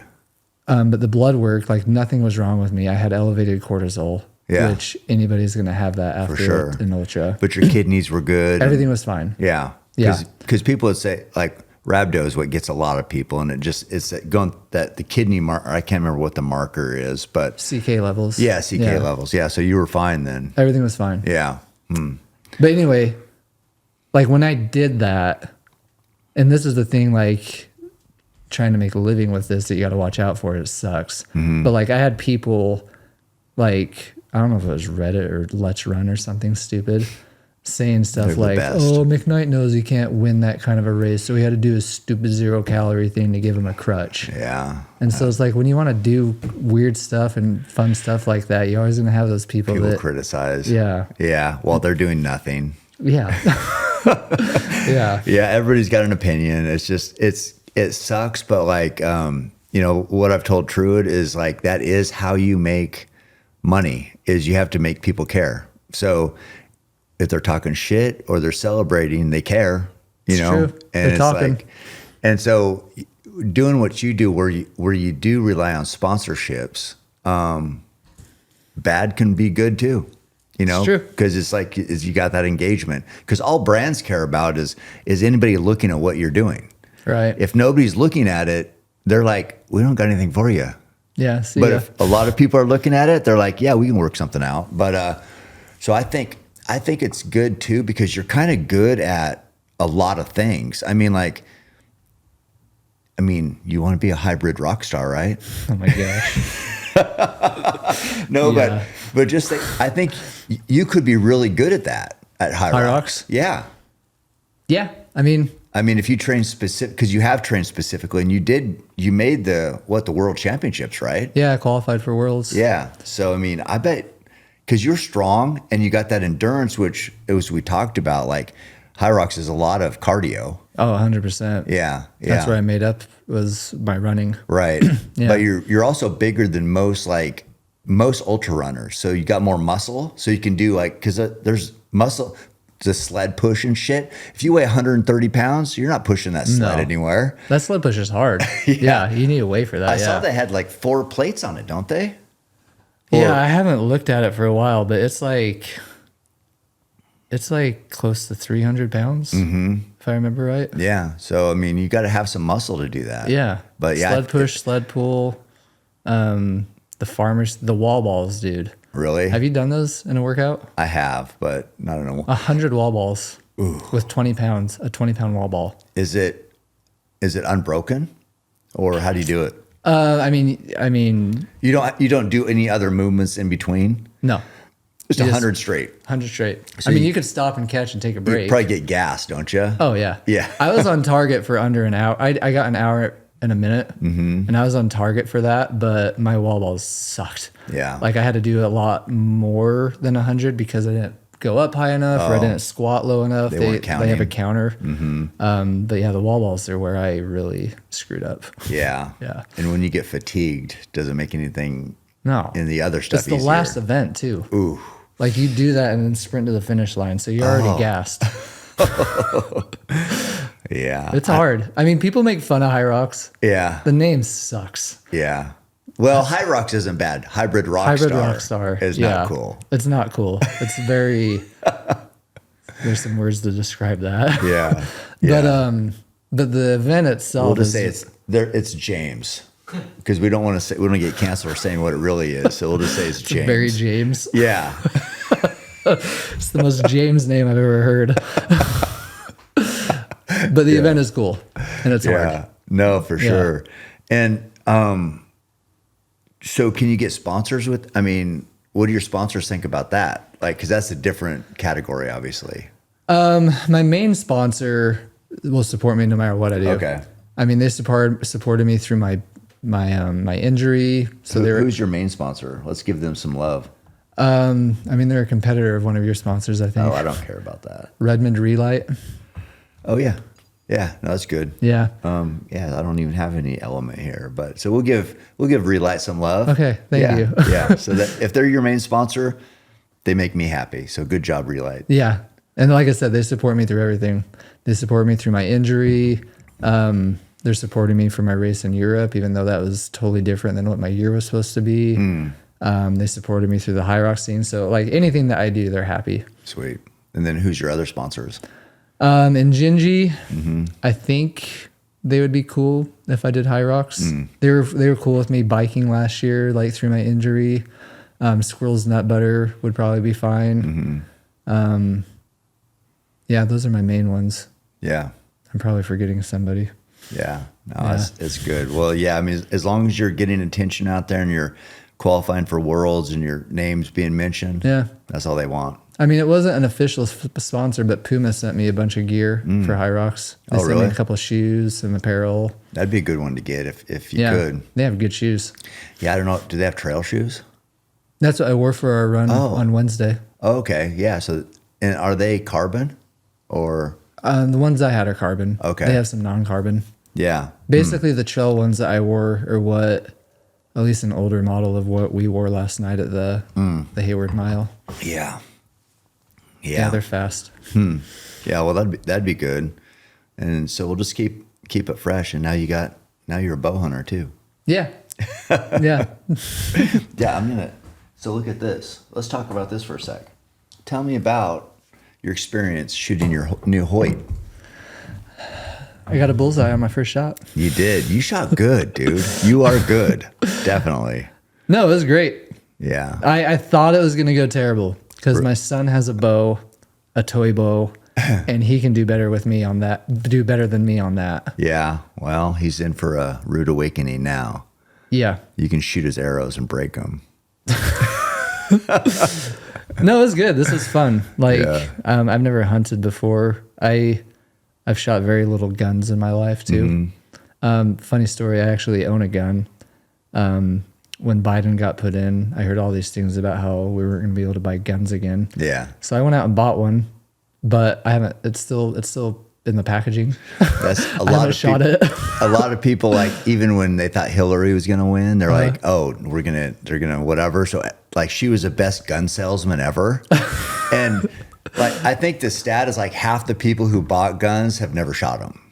I'm one of those. Yeah. So it's like, it's pretty common. Yeah. You know, people think it's a good idea to have one to protect themselves or whatever. And it is a good idea, but there's another part to it. Learning how to shoot it. Get the reps in. No, yeah. That's still nice and packaged up. I could probably sell it for some good money. What was it, a 9mm or something? Yeah. Or a 380? A SIG.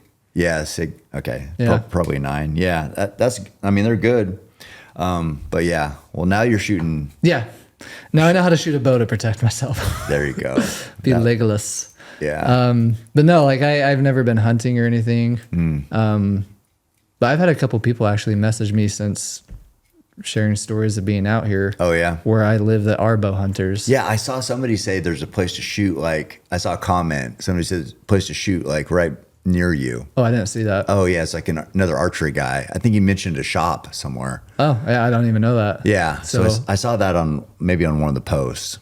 But yeah, I'm going to try to do it more. Yeah. I'd cool. love to get into it. This is a great bow.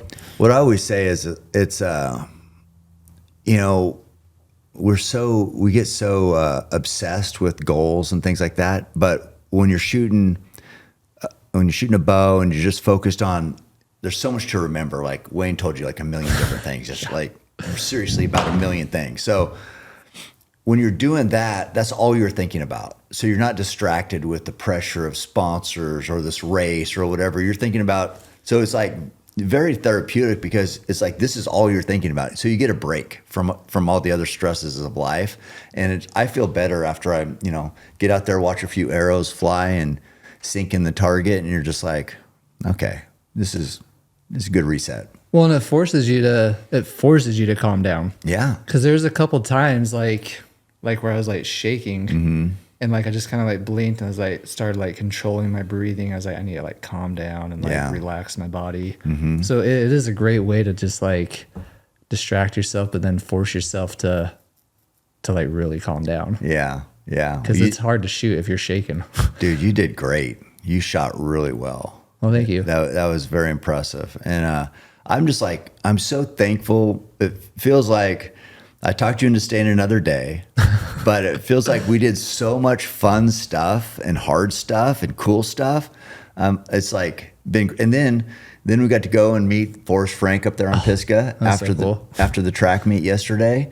And, I mean, that was amazing. Yeah. You know, those guys were incredible. Yeah. Praying on a mountain with them. Yeah. I mean, speaking of like your abilities as a podcast host, like, Dylan, I think was his name, the one that had cancer 4 times. Oh yeah. Yeah.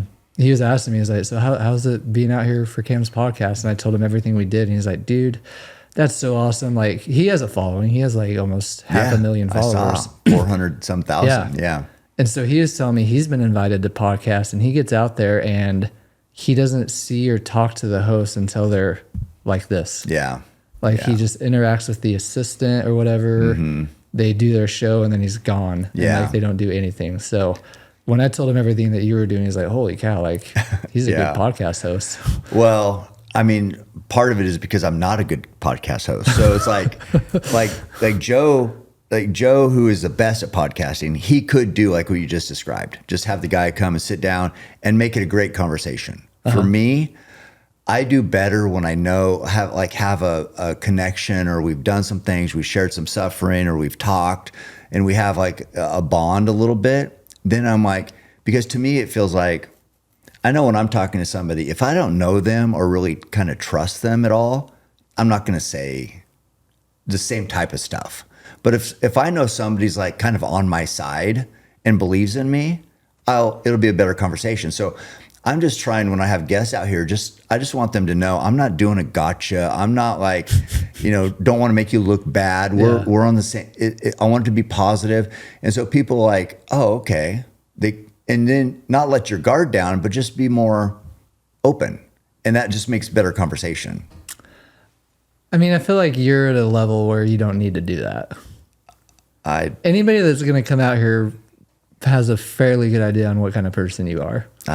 In my opinion, at least. Maybe. But I mean, I'm not telling you to stop doing this because this is sweet. I just love doing it also. I mean, I love, I wanted to run with you. You're the best, multi-day ultra marathoner in the world. And it's like, what I want to learn from you and get better and try to,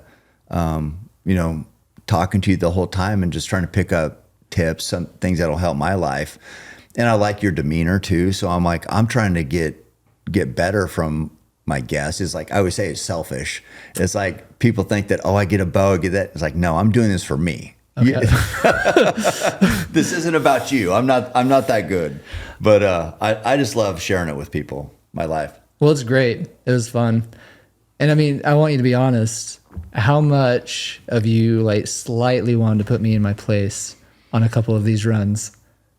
Like, okay, this guy thinks he's good at 200. No. I want him to like, no. Is there a small part where you're just like, let's see if he thinks he can do something like this? Like, no, I don't want to. I mean, I have had people here that I did want to do that, but not you. Not honestly. No. I wouldn't be offended if you did. No, because it's good to be put in your place sometimes. No, I mean, that's if people deserve to be put in their place. You know what I mean? But it makes you better. Yeah, but like after last night, I was like, okay, maybe like once a month I should try racing a mile. Yeah, I think this could benefit me. Yeah, I think it would benefit you, but no, I never have a plan on. I mean, I don't want to say never, because there are people here who I know have talked shit about me, and it's been in the past, but I never forget when people talk shit, and so I'm just like, I remember what you said, and you're gonna pay for that. So, but that's not you. Okay. And no, with anybody else, like with you or Jeff or like any of these like people who I look up to in the sport, I just want to get some miles in. Okay. That's it. And I'm competitive. I don't want to be the guy like everybody's waiting for. So I want to have a good performance out there, but I'm not trying to send a message other than on some people. Well, I didn't mean to send a message, but yeah. Just like what I like. Okay, I'll be honest. What I like is I I just want to know what you're capable of. Like when Rachel came out, you know, she's top of the world right now. I didn't know she was fast. So I'm like, we ran on that road, like where I think we ran maybe 520s. I can't remember. To Pisgah? Going to Lane, where we met him at Lane. Oh, yeah. Yeah, like on that, kind of that, remember I said be Slightly careful. downhill. Yeah. So she ran 520s there too. And I thought that was cool. I'm like, oh, shit, I didn't know you had that speed. So same with you. It's like, I like doing stuff to see, like, I just want to know more about you. It's like, I didn't know you were that fast. Okay. And so that's cool. Okay. So I like doing the climbs. There's that I always do that same from Blanton Heights to Pisgah with pretty much all the good runners. And then I just want to, so I can learn, like, what are they good at? What are, you know, and not even like a test, but I think it's just cool to see that you can run that fast. And like Rachel could run that fast. I talked to Courtney and, you know, asked what her fastest mile was, and she said like 5:04 or something. And I was just like, what? Damn. So I just love learning stuff about that. So she could have beat you last night. Or no, what? I guess. No, yeah, for sure. I think she said 5:04. And you ended up getting like 5:06. I don't know. I saw that Mike put up that he got 5:06 and he beat me. So maybe I got 5:07. Okay. I don't know. So she could have beat you by 3 seconds. Yeah, she could have. She's yeah. fast. Yeah, Jeez. I know she is fast, and then it doesn't make it as surprising when you see how good she did at CIM. You know, that 2:38 marathon. I thought she was just like this mountain kind of slow grind out 8.5 minute miles. No, she's fast. She is fast, dude. I mean, I think the lesson that I'm realizing right now is if you want to win even a 200-mile race, you got to have some speed. Rachel, Courtney. It feels like, I don't know how fast Kilian is. Do you? I don't. Because he seems very durable. Yeah, he's strong. He does a lot of weightlifting. And he's strong. So I think that is for multi-day, that's huge. But if he has speed on top of it, yeah, it's no wonder he's having this success. But so that's why he came out. I don't think we did. I think it was before I was kind of doing track workouts when he was here, but we never did any track stuff. Oh, okay. So that's like I kind of missed. I would like to know that about him. That's why I like to do this stuff, just so I know. Tell us, Kilian. Yeah. What do you do? How fast can you do a mile? Yeah, and we'll show up to the all-comers meet, race against kids. It's fun. Next year? Yeah. Yeah, because that's over. Yeah. Let's do it. What did you and Jeff do? What was the track workout you did with Jeff? Oh, I think we just did. Truett was here, so. Oh, that's right. Yeah, Truett was doing. What did we do a race too with Truett? Was it the Daffodil Run? You ended up doing Daffodil, but for the track workout, it was just like you guys hung with Truett doing his, I think, 74s. Oh, 400s? Yeah. Yeah, so we were just doing 400s with Truett. And you dropped Jeff. I mean, he was right there, basically. Okay. He was right there. But it's just different, sprinting a 400. Yeah. Yeah, but me and Jeff ran the same from Blanton Heights to Spencer's, like you and I did. And then instead of going over to Pisgah, we dropped down to South Eugene track. So it was like and then you did the track workout, like right then? Yeah. Oh, so he didn't even get a day break. No, it was like kind of a 9-mile run to the track, and then we did the track workout. Awesome. Yeah. But he's good. He's a good runner. Obviously, he's, won 30-some 100-mile races. So he's got some speed too. Yeah, he does. Some fast, shorter stuff. So I just like learning that about people and just seeing what they can do. And it's just fun. Well, I guess in the future, then, if I really want to get pushed, I need to start talking crap about you. Do it. So that you can remember that and put me through something.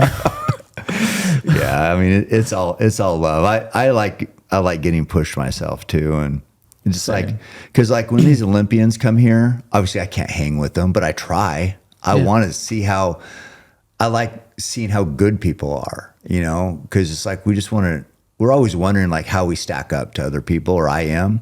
And, the Olympians it's amazing what they can do. But what I've learned too is like they are really good at what they do all the time.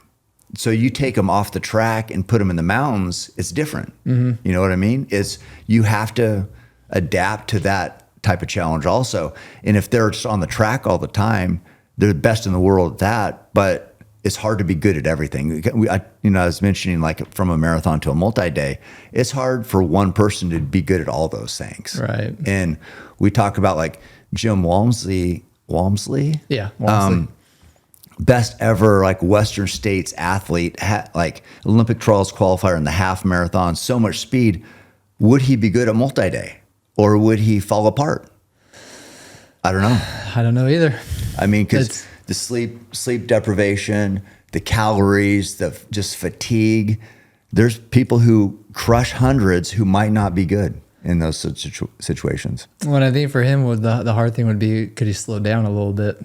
Yeah. Because I don't know, maybe he could prove me wrong and he could go out with his speed for 200 miles and not blow up. I don't know, but I think that would be couldn't unlikely. do that. Yeah. That'd be unlikely. So can he just grind out the slow, long miles? Yeah. Or would he just get bored and hate that? And, Right. Yeah. Because he's used to like, he runs like a gazelle.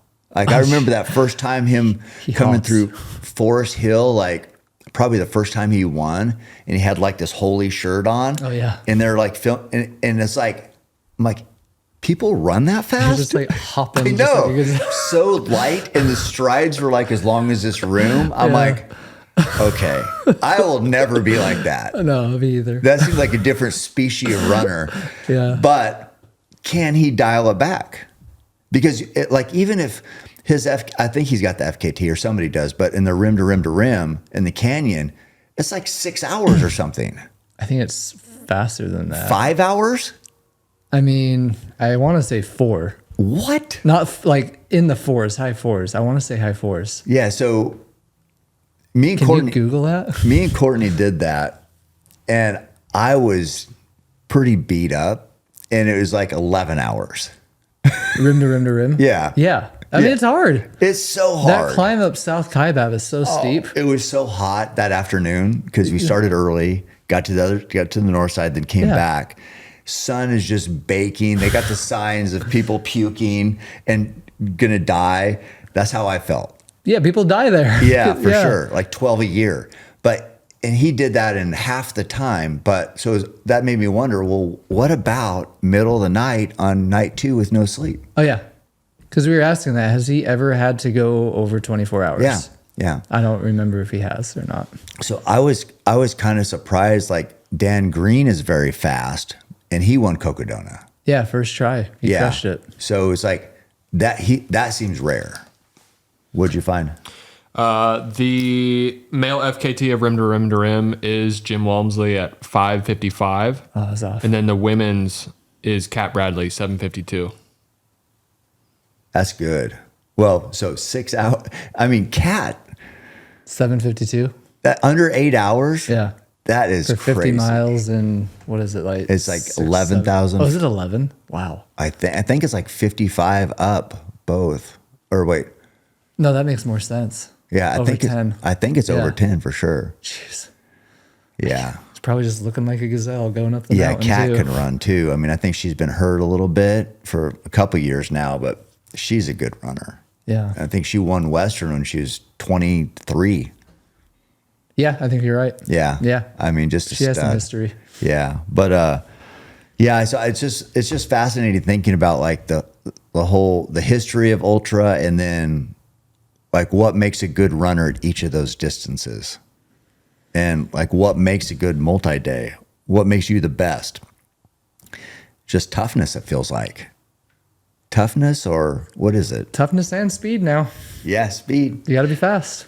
Don't sleep on the Dark Knight speed. Wait, Dark McKnight? Dark Or- McKnight. Dark McKnight. Yeah, yeah. Come on. You got Just kidding. Dark McNugget. The Dark yeah. McNugget. You got questions? Yeah, I got a couple. All right. But because it's been so wholesome, I had to Yeah, this has been pretty wholesome. come up with new terms for the usual first Yeah. question. Yeah, there we go. So, kiss, marry, unalive, Hug. hug, Hug. Hug. Go steady. yeah. You understand the rules of the game? Go, Yeah. Okay. Go ahead. Kiss, marry. What's the other one? Unalive. Oh, kill. Yeah, we can't say kill. Tahoe, Cocodona, and Bigfoot. Kiss, marry, or unalive. Yeah. So you're never doing one again. Yeah. You're going to do one forever because you're married. Oh, okay. Or you're going to get A little peck. a little kiss. peck just one time. Which ones? Tahoe, Cocodona, and Bigfoot. Ooh. Do I go first? You're This is all for you. the only one going. Unalive. Gosh, I like them all. Why didn't you like throw in something else? A 1 mile track workout. Yeah. Or Frank's 20-mile 10-time loop 200 or something like that. Yeah, right.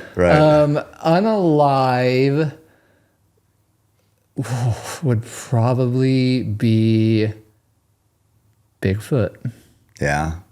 So Yeah. that never again there. But which one are you doing every year? Which one are you marrying? Cocodona. Yeah. Yeah. Okay. And I'm giving Tahoe a little kiss. Yeah, that makes Yeah. sense. Cocodona is tough to pass up these days. But if I'm a bad person, even though I'm married to Cocodona, I'm going to kiss Tahoe every year still.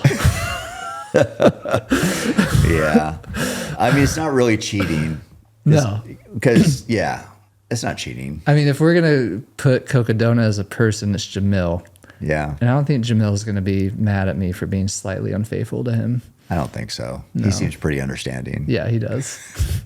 I love Jamil. I love all the race directors because it's such a hard freaking job. Oh, yeah.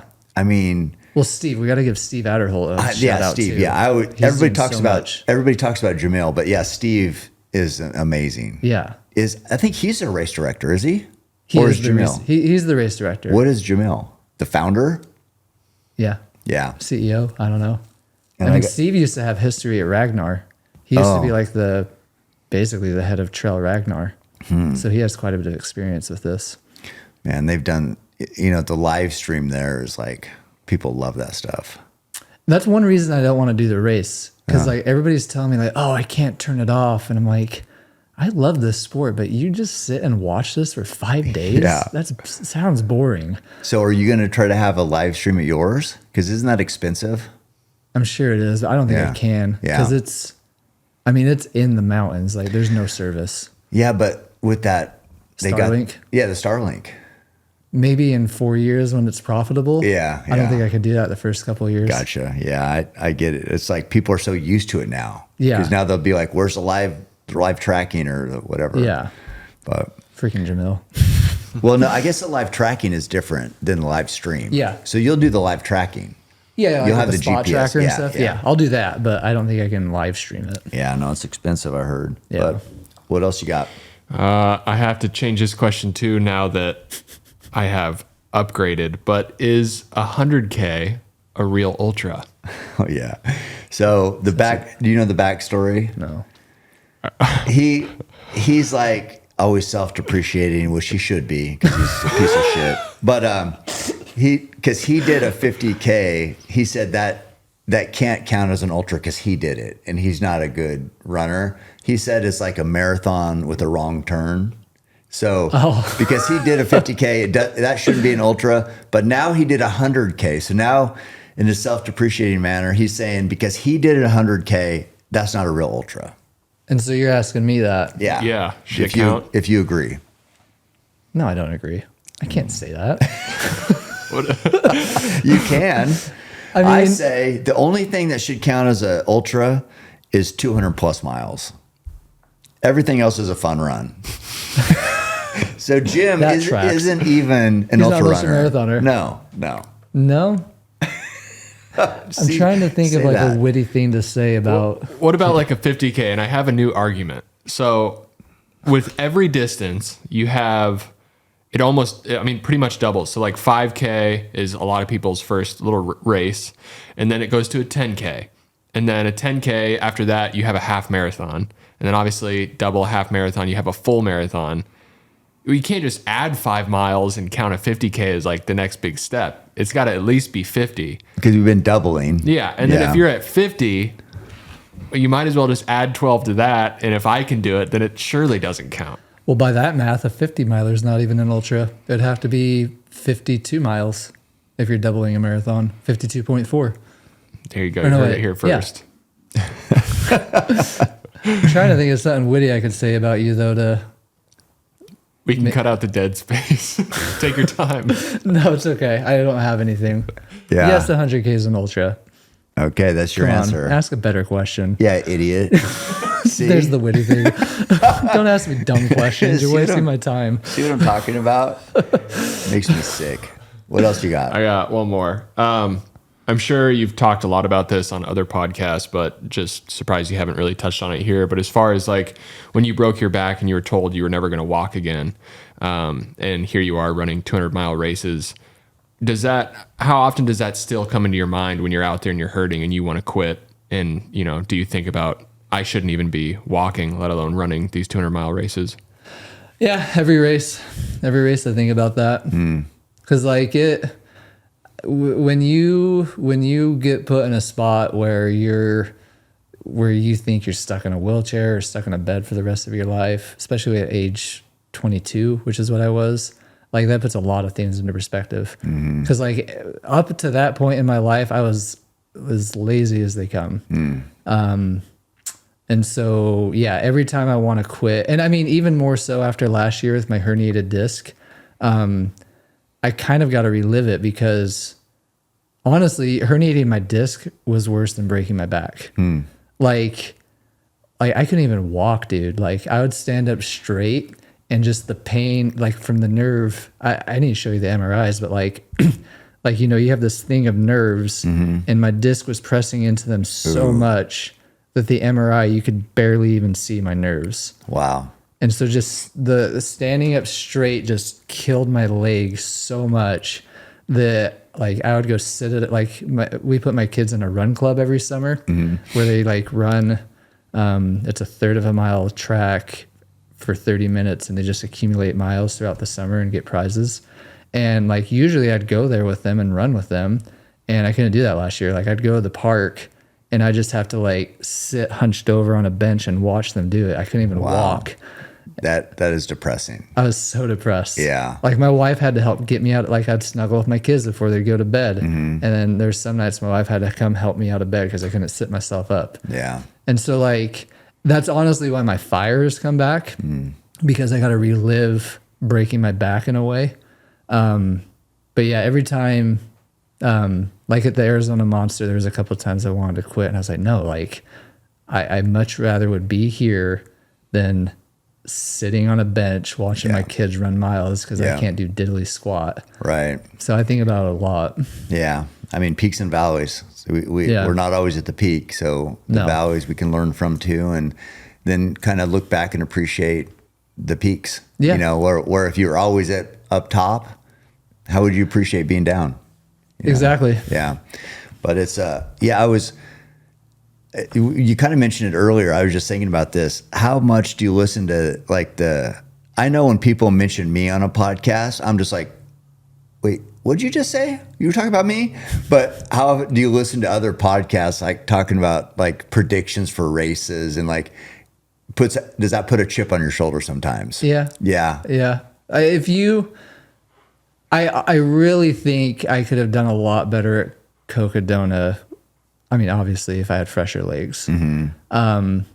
But I mean, you calling me at Cocodona helped a lot. But there was that thing in the back of my head where I was like, these guys think I can't get in the top 10. Like, I'm going to prove them wrong. Right. And so it's the same thing. Like, I did that 0 calorie 100 again, but with 24 hours. I'm like, they don't think I can do this again. They think I'm unhealthy. I'm going to do it again. I guess I'll podium too and like really rub it in their face. Love it. Like, yeah, that is one thing about my personality is if you say something about me, like I'm going to really try my hardest to prove you wrong. Yeah.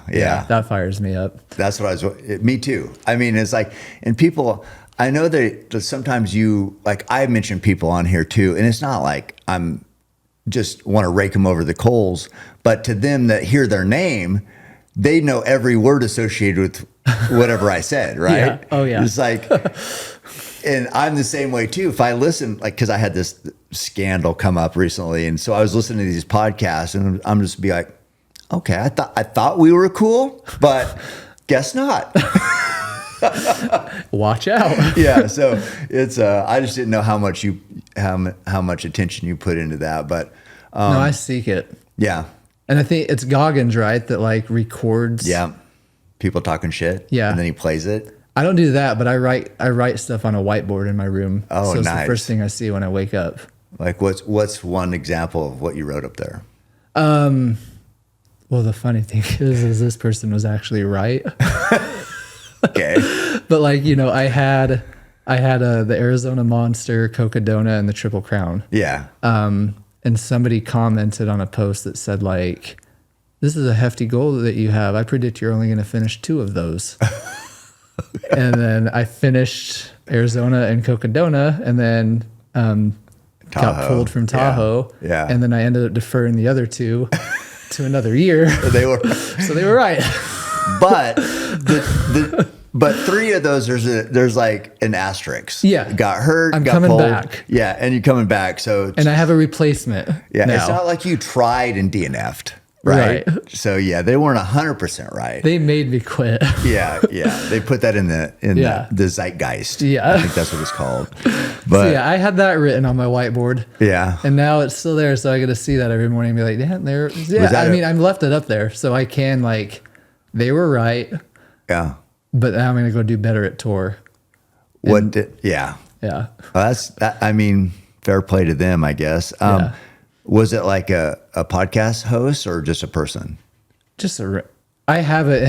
That's what it says. It says I predict you're only finishing 2, and then it says random Instagram user. Oh, okay, Yeah, okay. So it's just a random person. Yeah, because I listen to the podcast who they're supposed to be like fair and objective, and then when they're not, then it's a little different when somebody just normal person is just talking shit. I'm just like, whatever, I can. But when somebody who like knows the sport and is like, I remember that.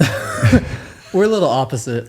I It's know. the random nobody that fires me up more. Oh, than, okay. Like if somebody, like I'll just say his name, like Finn at the Yeah. Single Shot podcast. He was one of the ones that said I'm not getting in the top 10. And like when he said that, I was like, he's got a good reason. Yeah. Like, but I do want to prove him wrong. Yeah. Like yeah. so, it's like I acknowledge his reasoning, and I still want to prove him wrong. But if some random dude says that about me, I'm like, Yeah. you suck. I'm not gonna let you be right about that. Yeah. Finn was one. He's got one of my favorite podcasts, but did have like, I think he's getting pushed back because they were sort of said that like I'm been influential in the space or whatever. And then people were saying like, oh, doper, like all that. Oh my And so gosh. then he had to walk that back and be like, you know, he's like, yeah, there's no place in ultra for doping. And like, I'm Finn like, said that. yeah, I'm Yeah. like, come on, obviously, but can we look?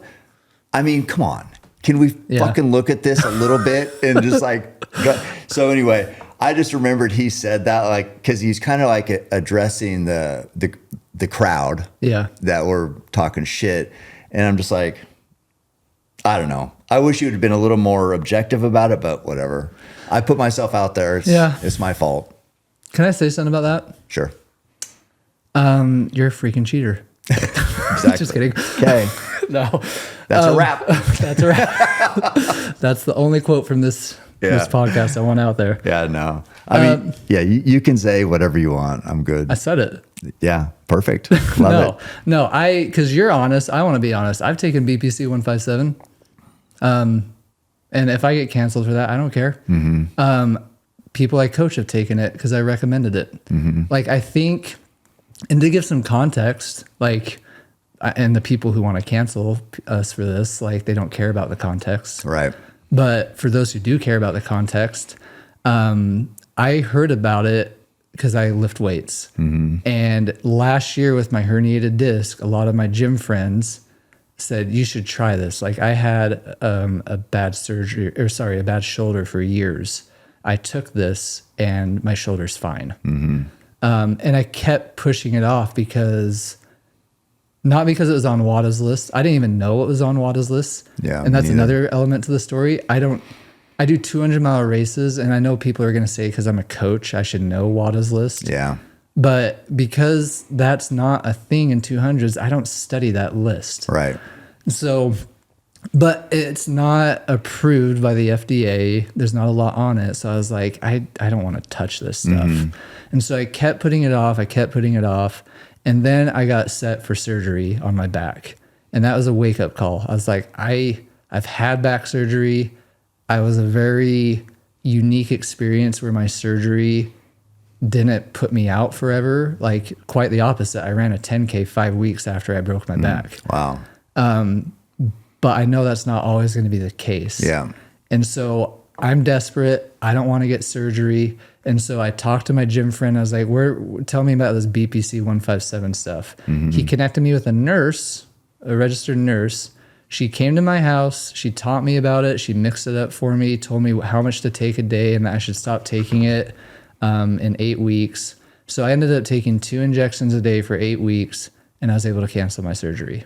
That's amazing. Like that stuff did wonders for me. It should be celebrated. Yeah. Because a surgery gone wrong, maybe you'd never run again. Right. And is that what people want? There might be some people that want that. Yeah. And because that's the clean way to do it. I just don't get it. And it's, and they talk about this FDA thing. Like, do you know how much poison is FDA approved? Oh, yeah. I mean, so what does that mean? But it does make you kind of scared. Like, at least it made me scared. Yeah. Like, I mean, you want it, right. You want there to be like a bunch of human trials and like, oh, it's safe and effective. But they said the COVID vaccine was safe and effective. So does it matter what they say? I don't know. I don't trust the FDA in a lot of stuff, but for that I did. Yeah. Because it's so I understand. But like, I didn't even, like, the only reason I found out it was like, this is all before your scandal. Yeah, God. But the only reason I found out it was on WADA is I started having people messaging me on Instagram because like I canceled my surgery and then I announced I'm doing the Monster, Cocodona, and the Triple Crown. Yeah. So I had person after person message me saying, "Hey, like I thought you were getting surgery. What changed? I have back problems. Like, what did you do?" Yeah. And there's 2 things that I said. Like, there's this book that I read that essentially told me that all of my back problems are emotional. Okay. So that disc pressure on your nerves was emotional. That it lasted so long. Oh, I see. Gotcha. It's a doctor that was like like a disc injury should only last a certain amount of time, but if it lasts more than that, it's most likely emotional. Oh, I didn't know that. I hadn't heard that. So anyway, so I was like, I read this book and I took this peptide called BPC 157, and then they're like, "Oh, cool, thanks."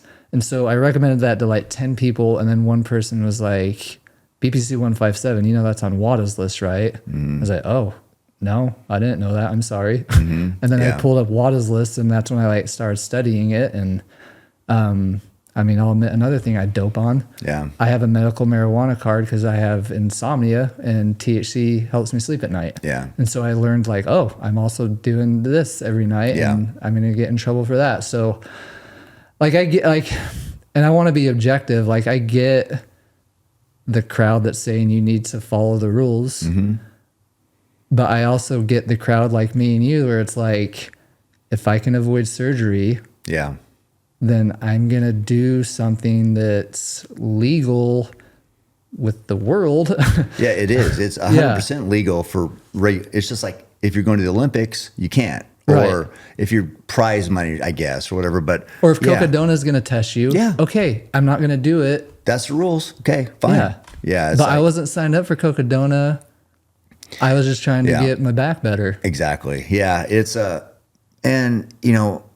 cutting on you should be the last resort. That surgery. I know doctors love to do it because they make money. Right. They don't make money if you're not getting surgery. Right. So they love to do what they do. And so they're going to recommend surgery. But I mean, I did this from my foot where I was trying to avoid surgery.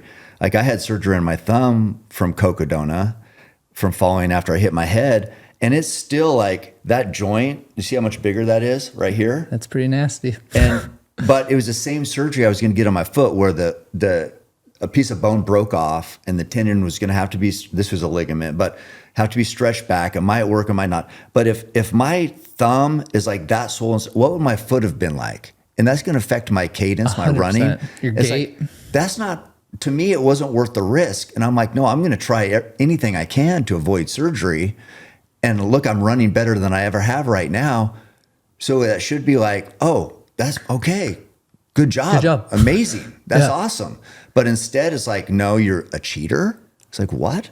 Well, and in your case too, your doctor recommended it. Yeah, it's all through doctor. Yeah. And who in their right mind, when they're trying to avoid surgery and a doctor recommends something, is going to be like, Well, hold up. Let me pull up WADA's list Yeah, and make no. sure that that's not on WADA's list. No, because even Conor McGregor, he talked about this too, because they were trying to get him, because he got out of, and the fighters can get out of the USADA testing pool. And then when they come back, they just have to test clean for 6 months.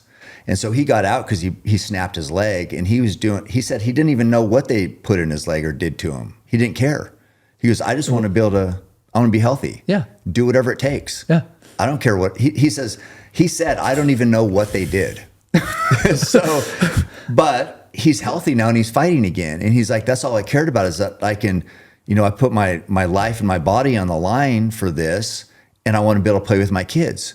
So, when I'm retired, so why wouldn't I do whatever it takes to be healthy?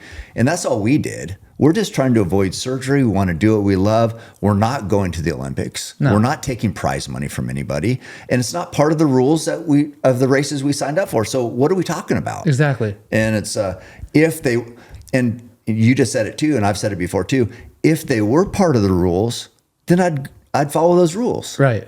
I mean, I've followed rules my whole life. So it's like, that's no problem. I just need to know what they are. Yeah. And yeah, I mean, I don't know. I know there's no way to monitor this, but and maybe you disagree with me, but if somebody's getting BPC 157 or something like that, and they're just shooting it up every night because they're like, oh, I just want to recover. Yeah. They're not injured or whatever. Right.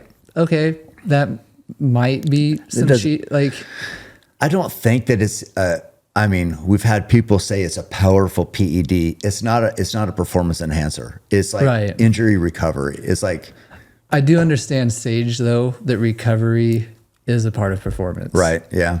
And if that is helping you recover faster and you're not facing some kind of injury, then okay, that might be a form of cheating. I think they're trying to say you could have a super hard training day one day, take something, and then train just as hard the next day and not be fatigued. You can't do that with BPC 157. Right. And so that's what I'm saying. It's different than that. That's why that, to me, that's performance enhancing, and Joe explained this to me too, where it's just basically helping repair tendons and ligaments. Right. It's not so much the actual muscle breakdown. Right. And speed and things like that. So it's a little different. I mean, there's a lot different, but there's a difference. Right. And that's what I say. Can we look at this stuff with nuance? Because even UFC used to go through USADA, but they wanted their fighters to be able to take BPC. USADA said, no, it's banned. So UFC went, they're doing their own thing. Oh, and they're just good for them. Yeah. There's no, we think this is a good, this peptide is good, and we want it to be available. So that's what they need to do. Yeah. And hopefully that happens more, so WADA will take it off. Yeah. Eventually it's usually a money-making thing, that they want to be able to control it and things like that. So I don't really know how those lists work. I don't either. I tried to go look after all this came up. I tried to go look and I still couldn't even, I don't have time to go through. It's it's a big list. It's not my job either. It's I'm a bow hunter, right? I'm a shitty runner, or a shitty racer and a bow hunter. I don't need to study this list.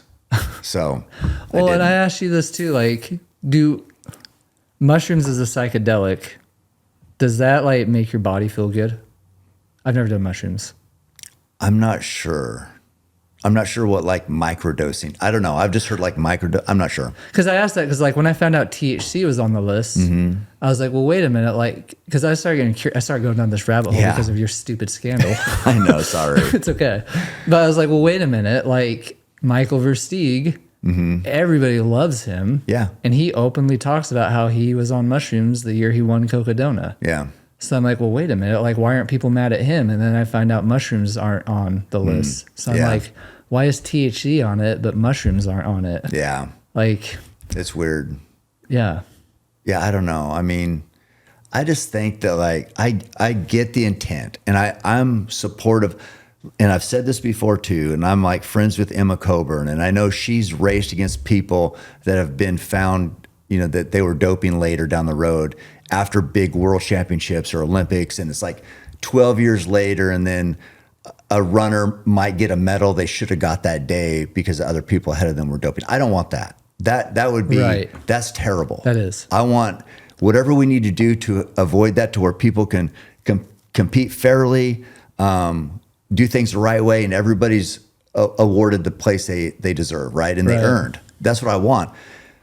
These multi-day 200s aren't that. It's just like there's people out there doing.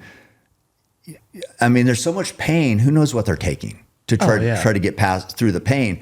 I ran by runners that were smoking THC on the race. Like, it's a different world out there. Yeah. So to try to apply USADA type testing to like random races like this, it just doesn't make sense. no. So, And they're going to miss, like we talked about this too, like BPC is out of your system so fast. oh yeah, Like they're going to miss a lot of stuff with how fast Yeah. stuff can be out of your body. yeah, it's but I mean, my thing is like, we're not like, they made it sound like it was some big scandal and like some big cheating. Like what? It's like, no, I barely know anything about this shit. It's like, Yeah. I went to waste well. I got in my foot. I didn't want to get surgery that in 2024. And that's as much as I know. It's just like, Yeah. I just want to run. And again, a doctor recommended it to you. Yeah. It wasn't the back alley. Like, hey, Hey, Frank. I got your stuff, you know? Yeah. So whatever. I mean, it feels to me, in some ways, it feels better just to be honest instead of, I never want to feel like I'm like hiding something. So that's why when he commented on my thing, I'm like, I don't care. I'm going to say, I got nothing to hide. Well, and that should show that you're not trying to dope secretly. Like, I got nothing to hide. Yeah. It's like I've said what the whole time. This whole time I've been doing this for years, and like we'll go to waste well, get stem cell, do these different things, get IVs. I've always said what I got, like 100%. I'm not trying to trick anybody. So I don't know. I feel better just being honest, and that's what I say. If USADA wants to send a message and do something to me, fine, do it. It's all good. I think it's respectful. Yeah. And that's why I wanted to say something. Well, thank you. I was hoping the opportunity would come up to say something, and I forgot about it, but then you said that and reminded me. But like being honest, like that's respectful. Yeah. And I think that's the best way through this. Otherwise, people just kind of, they pretend like things are not, they pretend like reality isn't real. Like we're saying what reality is, what we did and why we did it. We didn't want surgery. But so many people would say, like, if you asked them, hey, have you ever taken anything without even knowing what's on the ban list? They'd say no. Yep. No, I would never do that. Yeah. I found 3 things on that list that I was taking that I So didn't are we know about. worse than the people? Like I said, like all that I said was, why would anybody after this? Why would anybody tell the truth? Oh no, Because I just get right through the coals. Exactly. but everybody has a point where they're going to go to that. Yeah. Everybody has a point. Like there's a guy I know. Yeah. That lives by me, and when he found out I took that, like he said this, he's like, "Oh, you can't take that stuff." But he's had knee issues forever. He had like it's his meniscus, and a few months after, like he finally came to me. He's like, "Okay, how do I get a hold of this stuff? Like I'm getting desperate. Like I want my knee to get better." Right. When you just want to live. Yeah. That's what I was saying. I love running the trails. I will do anything to protect that. Yeah. To allow me to do that to my dying day, I don't care what list it's on. Yeah. This is my life. So, And I know you just said you're addicted to the start line. Yeah. But I'm sure if you were given a one or the like, I'm sure if it came down to it, I would give up all the racing just so you can keep running. Yeah, that's what I say. It's like even if you sought to ban me, I'm going to run every day. I don't even care. Yeah, I love racing, but I don't need racing like I need just to be active and to be in the mountains and to feel, I just feel the sun on my face, the rain on my shoulders, the wind, and just experience just what it means to be, just a human alive in the mountains pushing themselves. I would do anything to continue that. The racing, whatever, it's just kind of fun. Yeah. But I need to run. Same here. I need to be out. Yeah. And so, we're just going to do whatever it takes to make sure we're able to do that. But yeah. I mean, most of my livelihood relies on this, but I'm the same thing as you, man. Like if I have to go back to a 9 to 5 because saying what I just said means people don't want me to coach them anymore. Yeah. then I guess I'm going back to 9 to 5 because I'd rather just be running every day too and staying healthy. I would rather have a coach that's honest and not, and just even because it's like, it's really easy to be honest when there's nothing at stake. Right.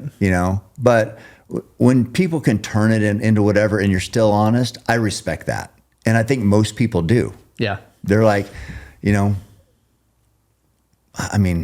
most people are pretty fair and objective and look at this the right way and be like, yep, that makes sense. I'm on board with that. I think most people I coach are like that.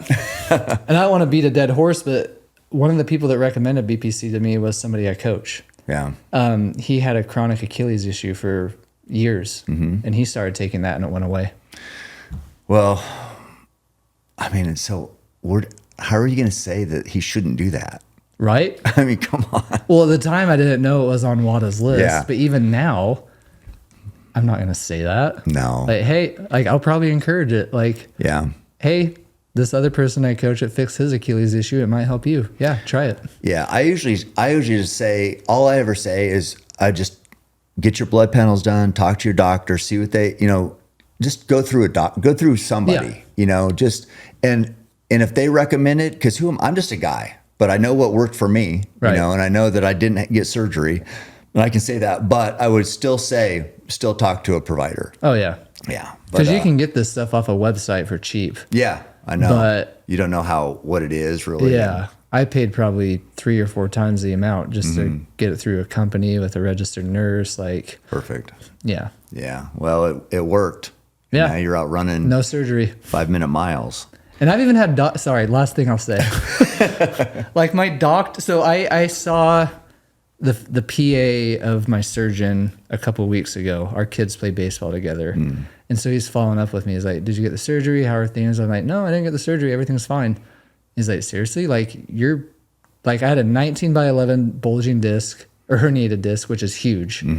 He's like, you had nerve damage. Like, you did nothing? I was like, oh no, I took this stuff. And he was like, oh, I've heard great things about that stuff. Like that's amazing with where you were at, that you didn't get surgery and 2 months later ran 300-mile race, won it. And like, it's amazing. You're fine. To me, that should be celebrated. That should be like, hey, look how effective this can be and look at what can happen. And what I found out is like the regular like family practice doctors, they're pretty old school. They don't like even if I say stem cell, they'll be like, doesn't do anything. And I'm like, what, do you just want to write a prescription for something or schedule surgery? Whereas like the wellness clinics, like Ways to Well or these other clinics, they're more about, we want to help you feel better. We're not trying to make money off of cutting you. Let's do your blood panels. Let's see how we can make you more healthy. Or you have an injury. Let's see if this peptide might help. So they're more like the cure instead of the symptom. They just address the symptoms and they take these pills, do whatever, like the family practice doctor. So it's like you can talk to your regular MD and maybe get that shot down. Trying non-invasive measures for healing because they're just used to what they know. Yep. So it's like, that's all I would say is like, I would talk to like your doctor, but then also talk to maybe like a wellness clinic and just make sure you understand the full scope. Well, then like in my case, like I didn't cancel my surgery. Like I said it, I had it for like, it was 2 months out. I'm grateful it was 2 months out and not like the next week. Oh man. But like I had it set, I had it scheduled. I was planning on it. I was like, in the meantime, I'm going to try this. And then legit 5 days before the surgery, I called and canceled. Oh, so I had the plan. Yeah. Like I still was going that route. Right. But I tried something else too.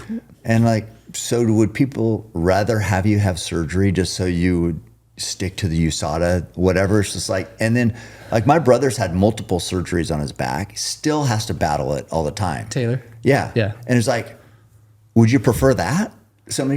Or you're healthy now? I mean, come on, guys.